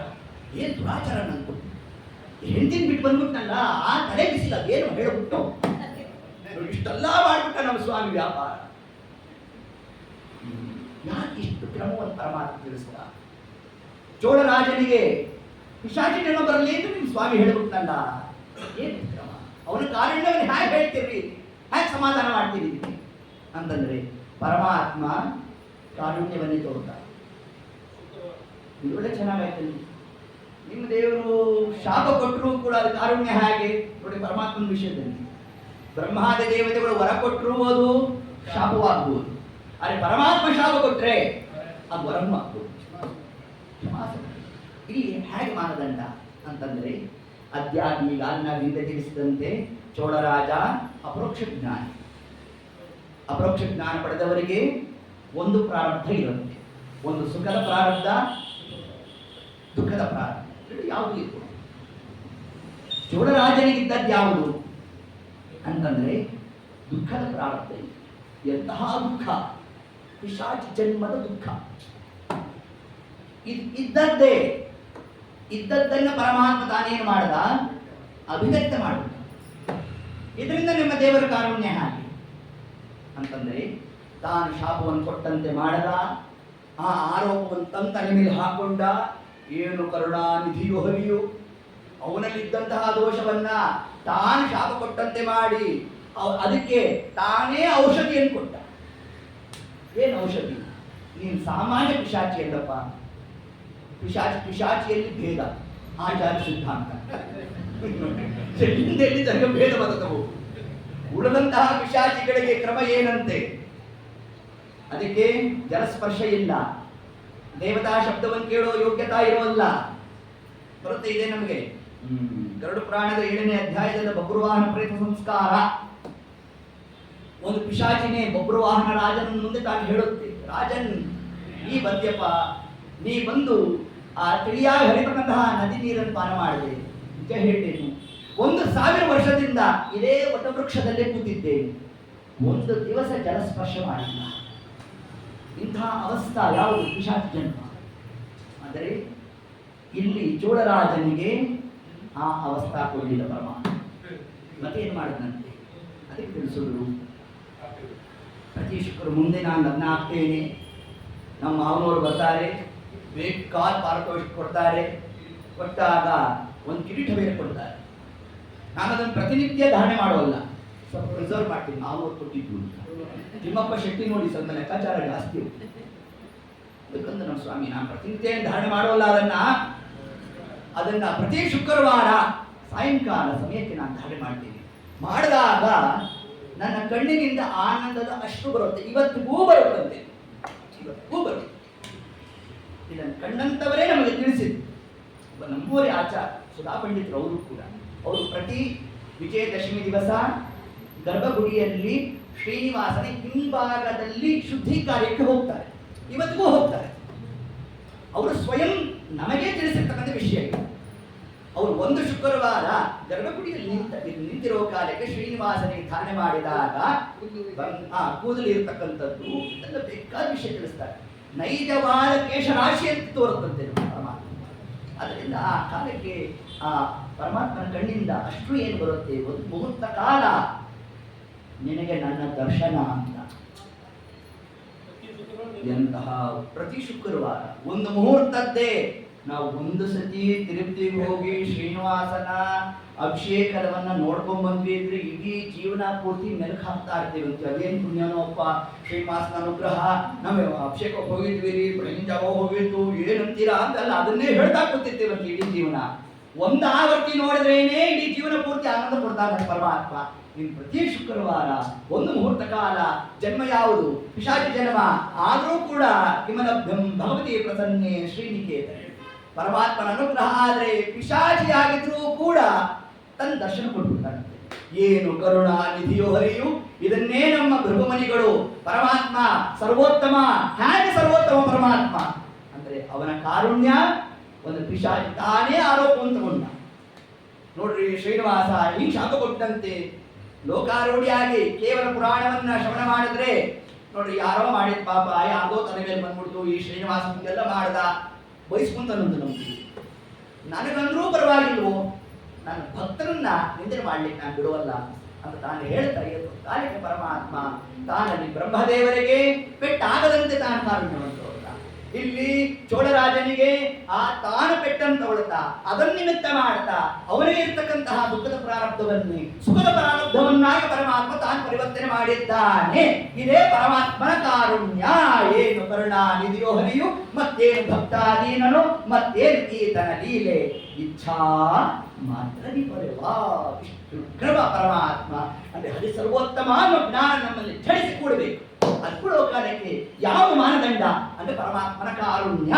ಆ ಒಂದು ಕಾರುಣ್ಯದಿಂದಲೇ ಸಮಸ್ತವಾದ ಎಲ್ಲ ಜೀವರಾಶಿಗಳಿಗೂ ಪರಮಾತ್ಮ ಅನುಗ್ರಹವನ್ನು ಮಾಡತಕ್ಕಂಥದ್ದು ಅನ್ನುವಂಥ ಅಂಶವನ್ನೇ ಎತ್ತದ ಕಾಲಕ್ಕೆ ಚೋಳರಾಜ ವೃತ್ತಾಂತದಿಂದ ತಿಳಿಸ್ತಾ, ಇದರಿಂದಾಗಿ ಆಚಾರ್ಯ ಸಿದ್ಧಾಂತದ ಸ್ಥಾಪನೆ, ಜೀವ ಜೀವ ಭೇದ ಇದನ್ನೇ ತಿಳಿಸುತ್ತೆ. ಪಿಶಾಚಿ ಜನ್ಮ ಬಂದರೂ ಕೂಡ ದುಃಖ ಏನಿಲ್ಲ. ನೋಡಿ, ಒಂದು ನಾಯಿ ಜನ್ಮವೇ ತಗೊಳ್ಳಿ, ಎಷ್ಟು ಆಚಾರ್ಯ ಸಿದ್ಧಾಂತ ಪ್ರಾಕ್ಟಿಕಲ್ ಓರಿಯೆಂಟೆಡ್ ಸಿದ್ಧಾಂತ. ಒಂದು ನಾಯಿ ಇಲ್ಲಿ ಎಲ್ಲೋ ಅಲ್ಕೊಂಡಿರೋದು, ಅರ್ಧ ಬಂದು ಸಿಕ್ಕಿರೋಲ್ಲ ಅದಕ್ಕೆ. ಇನ್ನೊಂದು ನಾಯಿ AC ಕಾರಲ್ಲಿ ಮೂತಿ ಇಟ್ಕೊಂಡು ಹೋಗ್ತಾ ಇರುತ್ತೆ. ಇದು ಬೇರೆ ನಾವು ನೋಡ್ತಾ ಇರ್ತೀವಿ, ಸಿಗ್ನಲ್ ಅಲ್ಲಿ ನಿಂತ್ಕೊಳ್ಳೋಕೆ ಭಯ ಆಗುತ್ತೆ. ಯಾವ ಕಾರಿಂದ ಯಾವ ನಾಯಿ ಮೂತಿ ಇಟ್ಕೊಡೋದು, ಹೌದೋ ಇಲ್ವೋ ನೋಡಿ, ಹಿಂಗೆಲ್ಲ ಆಗ್ತಾ ಇರುತ್ತಂತೆ. ನೋಡಿ, ಒಂದು ನಾಯಿ ಜನ್ಮ ಒಂದೇ, ಜೀವ ಜೀವ ಭೇದ. ಒಂದು ಯಜಮಾನ ಮನೆಯಲ್ಲಿ ಕೆಳಗಡೆ ಕುಕ್ಕರ್ ಬರ್ತಿರ್ತಾರೆ, ನಾಯಿ ಸೋಫಾ ಮೇಲೆ ಕೂತಿರೋದು. ಎಲ್ಲಿ ತಗೊಂಡು ಹೋಗಿ ಇಟ್ಬಿಟ್ಟ ನಮ್ಮ ಸ್ವಾಮಿ, ಹೌದೋ ಇಲ್ವೋ? ಇದೇ ಜೀವರ ಯೋಗ್ಯತಾನುಸಾರ ಕೆಲವೊಂದು ನಾಯಿಗಳು ಇರುತ್ತಂತೆ, ದೇವಸ್ಥಾನದ ಹತ್ರನೇ ಸುತ್ತಾ ಇರುತ್ತಂತೆ. ಪ್ರಾರಬ್ಧ ಕರ್ಮವಶಾತ್ ಯಾವುದೋ ಒಂದು ನಿಮಿತ್ತ ಆ ಜನ ಬಂದಿದ್ರು, ಜೀವ ಉತ್ತಮ ಆಗಿತ್ತು ಅಂತಂದ್ರೆ ನಮ್ಮ ದೇವರೇನಂದ, ನನ್ನ ಹತ್ರನೇ ಇರಬಾರ್ದು. ಸ್ವರೂಪ ಅದಕ್ಕೆ ಪ್ರಮಾಣ ಪದ್ಧತಿಯಲ್ಲಿ ಕೇವಲ ಜ್ಞಾನ ಅಧ್ಯಾತ್ಮ ಪರಿಷ್ಕಾರ ಮಾಡಬೇಕಾದ್ರೆ ಟೀಕಾಕೃತ್ಪಾದರು ಏನು ತಿಳಿಸ್ತಾರೆ, ಬಾಹ್ಯತೋ ಅಯಥಾರ್ಥಮೇವ ಸ್ವರೂಪತಃ ಯಥಾರ್ಥಮೇವ ತಿಳಿಸ್ತಾರೆ. ಸ್ವರೂಪದಲ್ಲಿ ಯಾವ ಜೀವ ತಾನು ಉತ್ತಮನಾಗಿರ್ತಾನೋ ಎಂಥ ಜನ್ಮಕ್ಕೆ ಹೋದರೂ ಕೂಡ ಯಥಾರ್ಥ ಜ್ಞಾನವೇ ಅವನಿಗೆ ಪ್ರಾಚುರ್ಯದಲ್ಲಿರುತ್ತೆ ಹೊರತಾಗಿ ಅನ್ಯಥಾ ಜ್ಞಾನ ಬರ್ತಕ್ಕಂಥದ್ದಲ್ಲ ಅನ್ನೋ ಒಂದು ಅಂಶವನ್ನೇ ನಮಗೆ ಏನು ತಿಳಿಸಿದ್ದಾರೆ. ಇಷ್ಟು ಆಚಾರ ಸಿದ್ಧಾಂತದಲ್ಲಿ ಒಂದು ಭಾಗ ಯಾವುದು ನಮಗೆ ಜೀವ ಈಶ ಭೇದ ಮತ್ತು ಜೀವ ಜೀವ ಭೇದ ಎರಡು ಸಿದ್ಧಾಂತವನ್ನು ನಾವಿಲ್ಲಿ ಅವಲೋಕನ ಮಾಡಲಿಕ್ಕೆ ಅನುಕೂಲವಾದದ್ದು ಯಾವುದು? ಶ್ರೀನಿವಾಸ ಕಲ್ಯಾಣ. ನಾವು ಕೇವಲ ಜೀವ ಜೀವ ಭೇದ, ಜೀವ ಈಶ ಭೇದ, ಜಡ ಜಡ ಭೇದ ಬರೀ ಭೇದಿ ಹಾಕ್ಬಿಡ್ಬೇಕಷ್ಟೇ ನಮಗೆ ಹೇಳಿ ಅರ್ಥವೇ ಆಗೋಲ್ಲ ಅದು. ಆದರೆ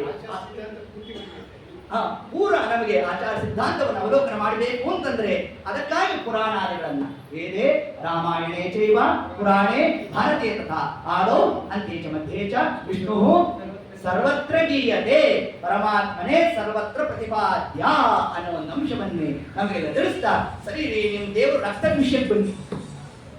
ಈಗ ಚೋಳರಾಜನ ಅನುಗ್ರಹ ಆಯಿತು, ಮುಂದೆ ಕಲಿಯುಗ ಪರ್ಯಂತರವಾಗಿ ಪರಮಾತ್ಮನ ದರ್ಶನ. ನೋಡ್ರಿ, ನಾವು ಮನುಷ್ಯ ಜನ್ಮ ಬಂದಿದ್ರು ಕೂಡ ದಬ್ಬಂಡಿ ಕಾಟ, ಗೊತ್ತೋ ಇಲ್ಲ, ಒಂದು ಕ್ಷಣಕಾಲ ಶ್ರೀನಿವಾಸನ ಮುಂದೆ ನಿಲ್ಲೋ ಯೋಗ್ಯತಾ ಇಲ್ಲ ನಮಗೆ.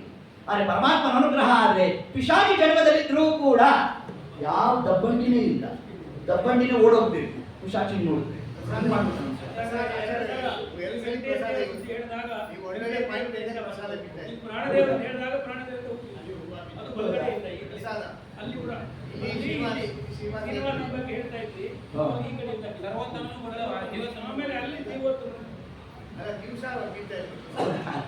ಶ್ರೀನಿವಾಸನ ಅನುಗ್ರಹ ಅಷ್ಟೇ.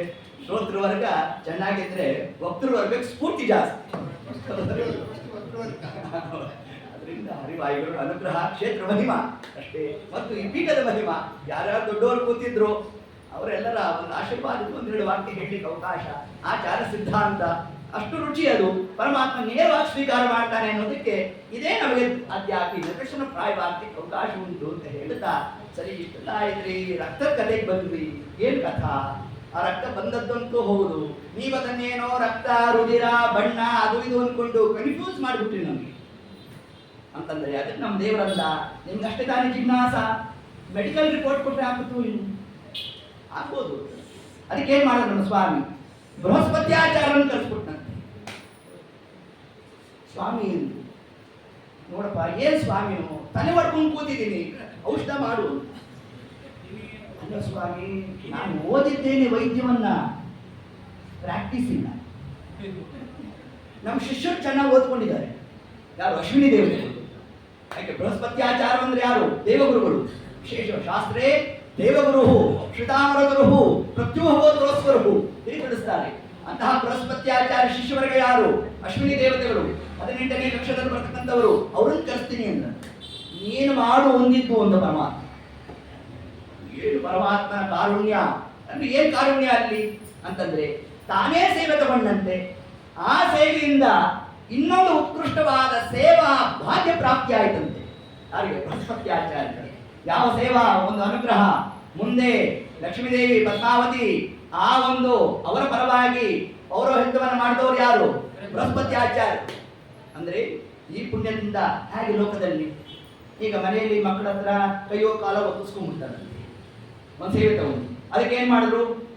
ನನಗೆ ಎಷ್ಟೊತ್ತು ಕಾಲು ಒತ್ಬಿಟ್ಟ ಇವನು ಅಂದ್ಬಿಟ್ಟು ಅವ್ನಿಗೆ ಏನೋ ಒಂದು ವಿಶೇಷವಾದ ಬಹುಮಾನ ಕೊಡೋದಂತೆ.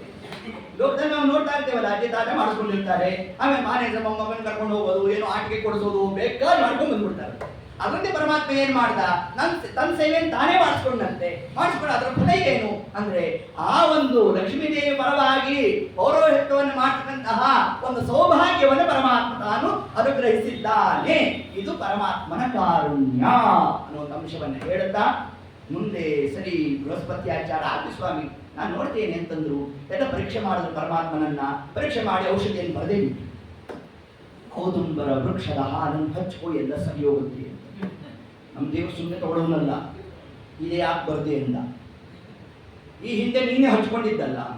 ನೋಡಿ ಬೃಹಸ್ಪತ್ಯಾಚಾರ ಉತ್ತರ, ನಾನು ಯಾವಾಗ ಹಚ್ಕೊಂಡಿದ್ನು ಅಂತಂದು. ಸ್ವಾಮಿ ನೀನು ನರಸಿಂಹಾವತಾರ ಮಾಡಿದಾಗ ಕೈಗೆಲ್ಲ ರಕ್ತ ಮೆತ್ಕೊಂಡ್ಬಿಟ್ಟಿತ್ತು, ಆದ್ರೂ ನೀನು ಯಾವ ಗಾಯ ಇರಲಿಲ್ಲ. ನೀನೇನು ಮಾಡಿದ್ದೆ? ಔದಂಬರ ವೃಕ್ಷದ ಹಾಲನ್ನು ಹಚ್ಕೊಂಡು ಕೈ ತೊಳ್ಕೊಂಡೆ. ಇವತ್ತಿಗೂ ಕೂಡ ನಿನಗೆ ಯಾವ ಗಾಯ ಇಲ್ಲ, ಏನು ತೊಂದರೆ ಇಲ್ಲ. ಸುಮ್ಮನೆ ಒಂದಷ್ಟು ರಕ್ತ ಮೆತ್ಕೊಂಡಿದೆ. ಆ ಬಣ್ಣ ಹೋಗ್ಲಿಕ್ಕೆ ಏನು ಮಾಡಬೇಕು? ಔದಂಬರ ವೃಕ್ಷದ ಹಾಲನ್ನು ನೀನು ಹಚ್ಕೋ ಅಂತ ತಿಳಿಸೋಣ. ಅದರಂತೆ ಪರಮಾತ್ಮ ತಾನು ಅದನ್ನು ಅನ್ವೇಷಣೆಯನ್ನು ಮಾಡ್ತಾ ಮುಂದೆ ಪರಮಾತ್ಮನಿಗೂ ವರಾಹ ದೇವರಿಗೂ ಆಗ್ತಕ್ಕಂತಹ ಆ ಒಂದು ಭೇಟಿ. ಅದರಲ್ಲಿ ಪರಮಾತ್ಮ ಎರಡೂ ಭಗವದ್ ರೂಪಗಳೇ. ಅಲ್ಲಿ ಒಂದು ವೃದ್ಧ ರೂಪ, ಒಂದು ಬಾಲರೂಪ, ಒಂದು 25 ವರ್ಷ, ಒಂದು ಮುದುಕ ರೂಪ. ಅವರೇ ವರಾಹದೇವರು. ಕೋಸಿ ಜಗನ್ನಾಥ ಅಂತ ವರಾಹದೇವರು ತಾವು ಪ್ರಶ್ನೆಯನ್ನು ಮಾಡೋಣ. ಆ ಪ್ರಶ್ನೆಗೆ ಉತ್ತರ ರೂಪವಾಗಿ ಮಾಯಾವಿ ಪರಮಾನಂದ ಇದೊಂದು ವಾಕ್ಯ ಇಟ್ಕೊಂಡಿದ್ದ ನಮ್ಮ ಶ್ರೀನಿವಾಸ ಸ್ಲೋಗನ್.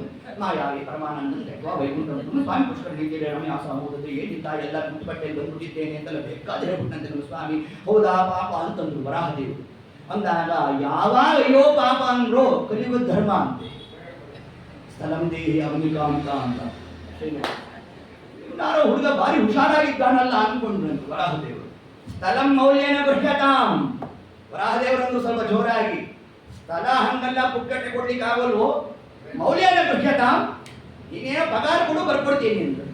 ಶ್ರೀನಿವಾಸ ಅನ್ನಂತೆ ರಾತ್ರಿ ಎಲ್ಲ ರಾಮಾಯಣ ಕೇಳಿ ಬೆಳಗ್ಗೆ ರಾಮನು ಸೀತೆಗೂ ಏನಾಯ್ತು ಅಂದಂಗೆ ಆಯ್ತು ಮಾತು.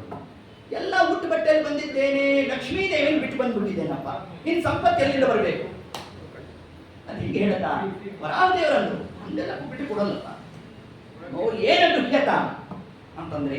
ಆಗ ನಮ್ಮ ಶ್ರೀನಿವಾಸ ಅಂದ, ಹಂಗಾದ್ರೆ ನಾನು ಒಂದು ವ್ಯವಸ್ಥೆ ಮಾಡ್ತೇನೆ. ಮೊದಲ ದರ್ಶನ ನಿಮಗೆ ಮೊದಲ ತೀರ್ಥ ನಿಮಗೆ, ಮೊದಲ ನೈವೇದ್ಯ ನಿಮಗೆ.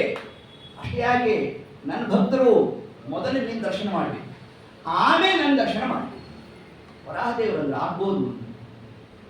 ಯಾಕೆ ಈ ಕ್ರಮ? ಈ ರೂಪ ಬೇರೆಯಲ್ಲ, ಆ ರೂಪ ಬೇರೆಯಲ್ಲ. ಗ್ರಾಮದ ದೇವತೆಯನ್ನು ಬಿಟ್ಟು ನಾವು ಸಾಧನೆ ಇಲ್ಲ.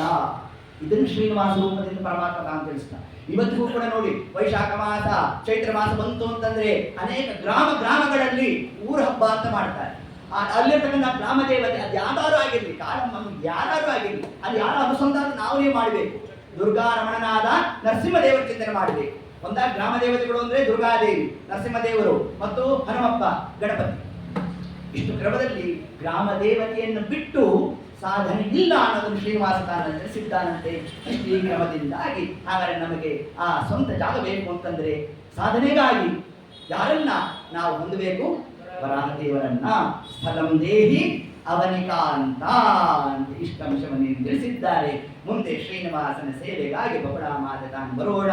ಆ ಬಕುಳಾ ಮಾತೆ ಯಾರು? ಮುಂದೆ ಶ್ರೀನಿವಾಸ ಭೇಟಿಗಾಗಿ ಹೋಗೋಣ. ಭೇಟಿಗೆ ಹೋದಾಗ ಯಾರ ಭೇಟಿ ಆಯಿತು? ಈ ಎಲ್ಲ ಅಂಶವನ್ನು ಕೂಡ ನಾಳೆ ದಿವಸ 5 ಗಂಟೆಗೆ ನಾವೆಲ್ಲ ಸೇರ್ತಾ, ಯಾವಾಗಲೂ ಲಗ್ನ ತರಾತುರಿಲೇ ಆಗ್ಬೇಕಂತೆ. ನಮ್ದು ತರಾತುರಿ ಇದೆ. ನೀವು ಇನ್ನೊಂದು ತಿಂಗಳು ಅವಕಾಶ ಕೊಡ್ರಿ, ಕೊನೆಯ ದಿವಸಕ್ಕೆ ಇಷ್ಟು ಬ್ಯಾಕಪ್ ಇಟ್ಕೊಂಡೇ ಇರ್ತೀವಿ. ಇದು ಜಗನ್ನಾಥ ದಾಸರ ಶೈಲಿ ಅಂತೆ. ನಾನು ಪಾರಾಗ್ಬೇಕನ್ನ ಹೌದು, ದೊಡ್ಡವ್ರ ಮೇಲೆ ಹಾಕ್ಬಿಡ್ಬೇಕಂತ. ಜಗನ್ನಾಥ ದಾಸರ ಮಂಗಳಾಚರಣೆ ಸಂಧಿ ನೋಡ್ರಿ. ಮೊದಲಿಗೆ ಏನು ಮಾಡಿದ್ರು? ಪರಮಾತ್ಮ ಸ್ತೋತ್ರ, ಲಕ್ಷ್ಮೀದೇವರ ಸ್ತೋತ್ರ, ಬ್ರಹ್ಮದೇವರ ಸ್ತೋತ್ರ, ಆಮೇಲೆ ವಾಯುದೇವರ ಸ್ತೋತ್ರ, ಭಾರತೀ ದೇವರದ್ದು 1 ಪದ್ಯ, ಸರಸ್ವತಿ ದೇವಿಗೆ 1 ಪದ್ಯ, ವೇದವ್ಯಾಸರಿಗೆ 1 ಪದ್ಯ, ಮಧ್ವರಾಯರಿಗೆ 1 ಪದ್ಯ, ರುದ್ರದೇವರಿಗೆ 2 ಪದ್ಯ. ಇಷ್ಟೆಲ್ಲ ಮಾಡಿಕೊಂಡು ಕೊನೆಯದಾಗಿ ಏನ್ ಮಾಡಿದ್ರು? ಆ ಕಮಲನಾಭಾದಿಯ ತಿಗಡಾನೀಕಕ್ಕೆ ನಮಿಸುವೆ ಅಂತ ಪದ್ಮನಾಭ ತೀರ್ಥರಿಂದ ಸಮಗ್ರ 1 ಪದ್ಯದಲ್ಲಿ 1 ಸಾಲಲ್ಲಿ ಹೇಳಿ ಉಪಸಂಹಾರ ಮಾಡಿ ಇದಿಷ್ಟಾದಲ್ಲಿ ಕೊನೆಯ ಪದ್ಯದಲ್ಲಿ ಮಾಡಿದ್ರಂತೆ. ಅದರಿಂದ ನಾವು ಮೊದಲಿಗೆ ಏನ್ ಮಾಡಿದ್ರು? ಎಲ್ಲ ಒಂದೊಂದು ವಿಸ್ತಾರವಾಗಿ ತಗೊಂಡು ಕೊನೆಯದಾಗಿ ಶ್ರೀನಿವಾಸನ ಮಂಗಳೋತ್ಸವ ಅಂತಂದ್ರೆ ಏತತ್ಕಾಲಕ್ಕೆ ಮುಂದೆ ಆ ಒಂದು ದೇವ ಸಮಾರಾಧನೆ, ಲಕ್ಷ್ಮೀದೇವಿ ಬರ್ತಕ್ಕಂತಹ ಕ್ರಮ, ಆ ಎಲ್ಲ ಅಂಶಗಳನ್ನು ನಾವು ಹೇಳ್ತಾ ಇನ್ನು ಮುಂದೆ ನಮ್ಮ ಪರಮಾತ್ಮ ವಿಶಿಷ್ಟವಾದ ಲೋಕ ವಿಲಕ್ಷಣವಾದ ಒಂದೊಂದು ರೂಪ, ಅದರ ಒಂದು ರೂಪ ಯಾವುದು? ಕೊರವಂಜಿ ರೂಪ. ಆ ಕೊರವಂಜಿ ರೂಪದ ಒಂದು ಮಹಿಮಾ ಏನು? ಆ ಎಲ್ಲ ಅಂಶಗಳನ್ನು ಕೂಡ ಯಥಾಶಕ್ತಿ ನಾಳೆ ದಿವಸದ ಕಥಾಭಾಗದಲ್ಲಿ ಚಿಂತನೆಯನ್ನು ಮಾಡ್ತಾ ಶ್ರೀನಿವಾಸ ಕಲ್ಯಾಣವನ್ನ ಮಾಡುವ ಸೌಭಾಗ್ಯ ನಮಗೆ ನಿಮಗೆ ಹರಿವಾಯು ಗುರುಗಳು ಅನುಗ್ರಹ ಮಾಡಿಕೊಡಲಿ ಅಂತ ಪ್ರಾರ್ಥನೆಯನ್ನು ಮಾಡ್ತಾ ಸರ್ವಂ ಶ್ರೀ ಕೃಷ್ಣಾರ್ಪಣಮಸ್ತು. ಹರೇ ನಮಃ. ನಾಳೆ ಶ್ರೀನಿವಾಸ ಕಲ್ಯಾಣ ಇದೆ. ಎಲ್ಲ ಮದುವೆಗಳಿಗೆ ಹೋಗ್ಬೇಕಾದ್ರೆ ಸಂಭ್ರಮದಿಂದ ಹೋಗ್ತೀವಿ. ನಾಳೆ ಸಂಭ್ರಮವಾಗಿ ಬಂದು ಶ್ರೀನಿವಾಸ ಕಲ್ಯಾಣನ ಎಲ್ಲರೂ ಸೇರಿ ಹೌದಾ ಆಚಾರ್ಯರು ನಮಗೆ ಆಗಲೇ ತೀರ್ಥ ಪ್ರಸಾದ ಕೊಟ್ಟಿದ್ದಾರೆ. ತೀರ್ಥ ಅಂದರೆ ಶಾಸ್ತ್ರ, ಪ್ರಸಾದ ನಾಳೆ ಸರ್ವೋತ್ತಮರು ತೀರ್ಥನು ಪ್ರಸಾದ ಸಾಯಂಕಾಲ ಇಟ್ಕೊಂಡಿದ್ದಾರೆ. ಅಂದರೆ ಯಾವ ತೀರ್ಥ? ಈ ಜ್ಞಾನ ತೀರ್ಥ ಅಂದರೆ ಬಾಲಕ, ಪ್ರಸಾದ ಅಂದರೆ ಕಲ್ಯಾಣ ಪ್ರಸಾದ. ಸೊ ನಾಳೆ ಎಲ್ಲ ಉಂಟು, ಖಂಡಿತ ಬರಬೇಕು. ನಂದು ನೀವೆಲ್ಲ ಮಾಡಿದ್ದೆ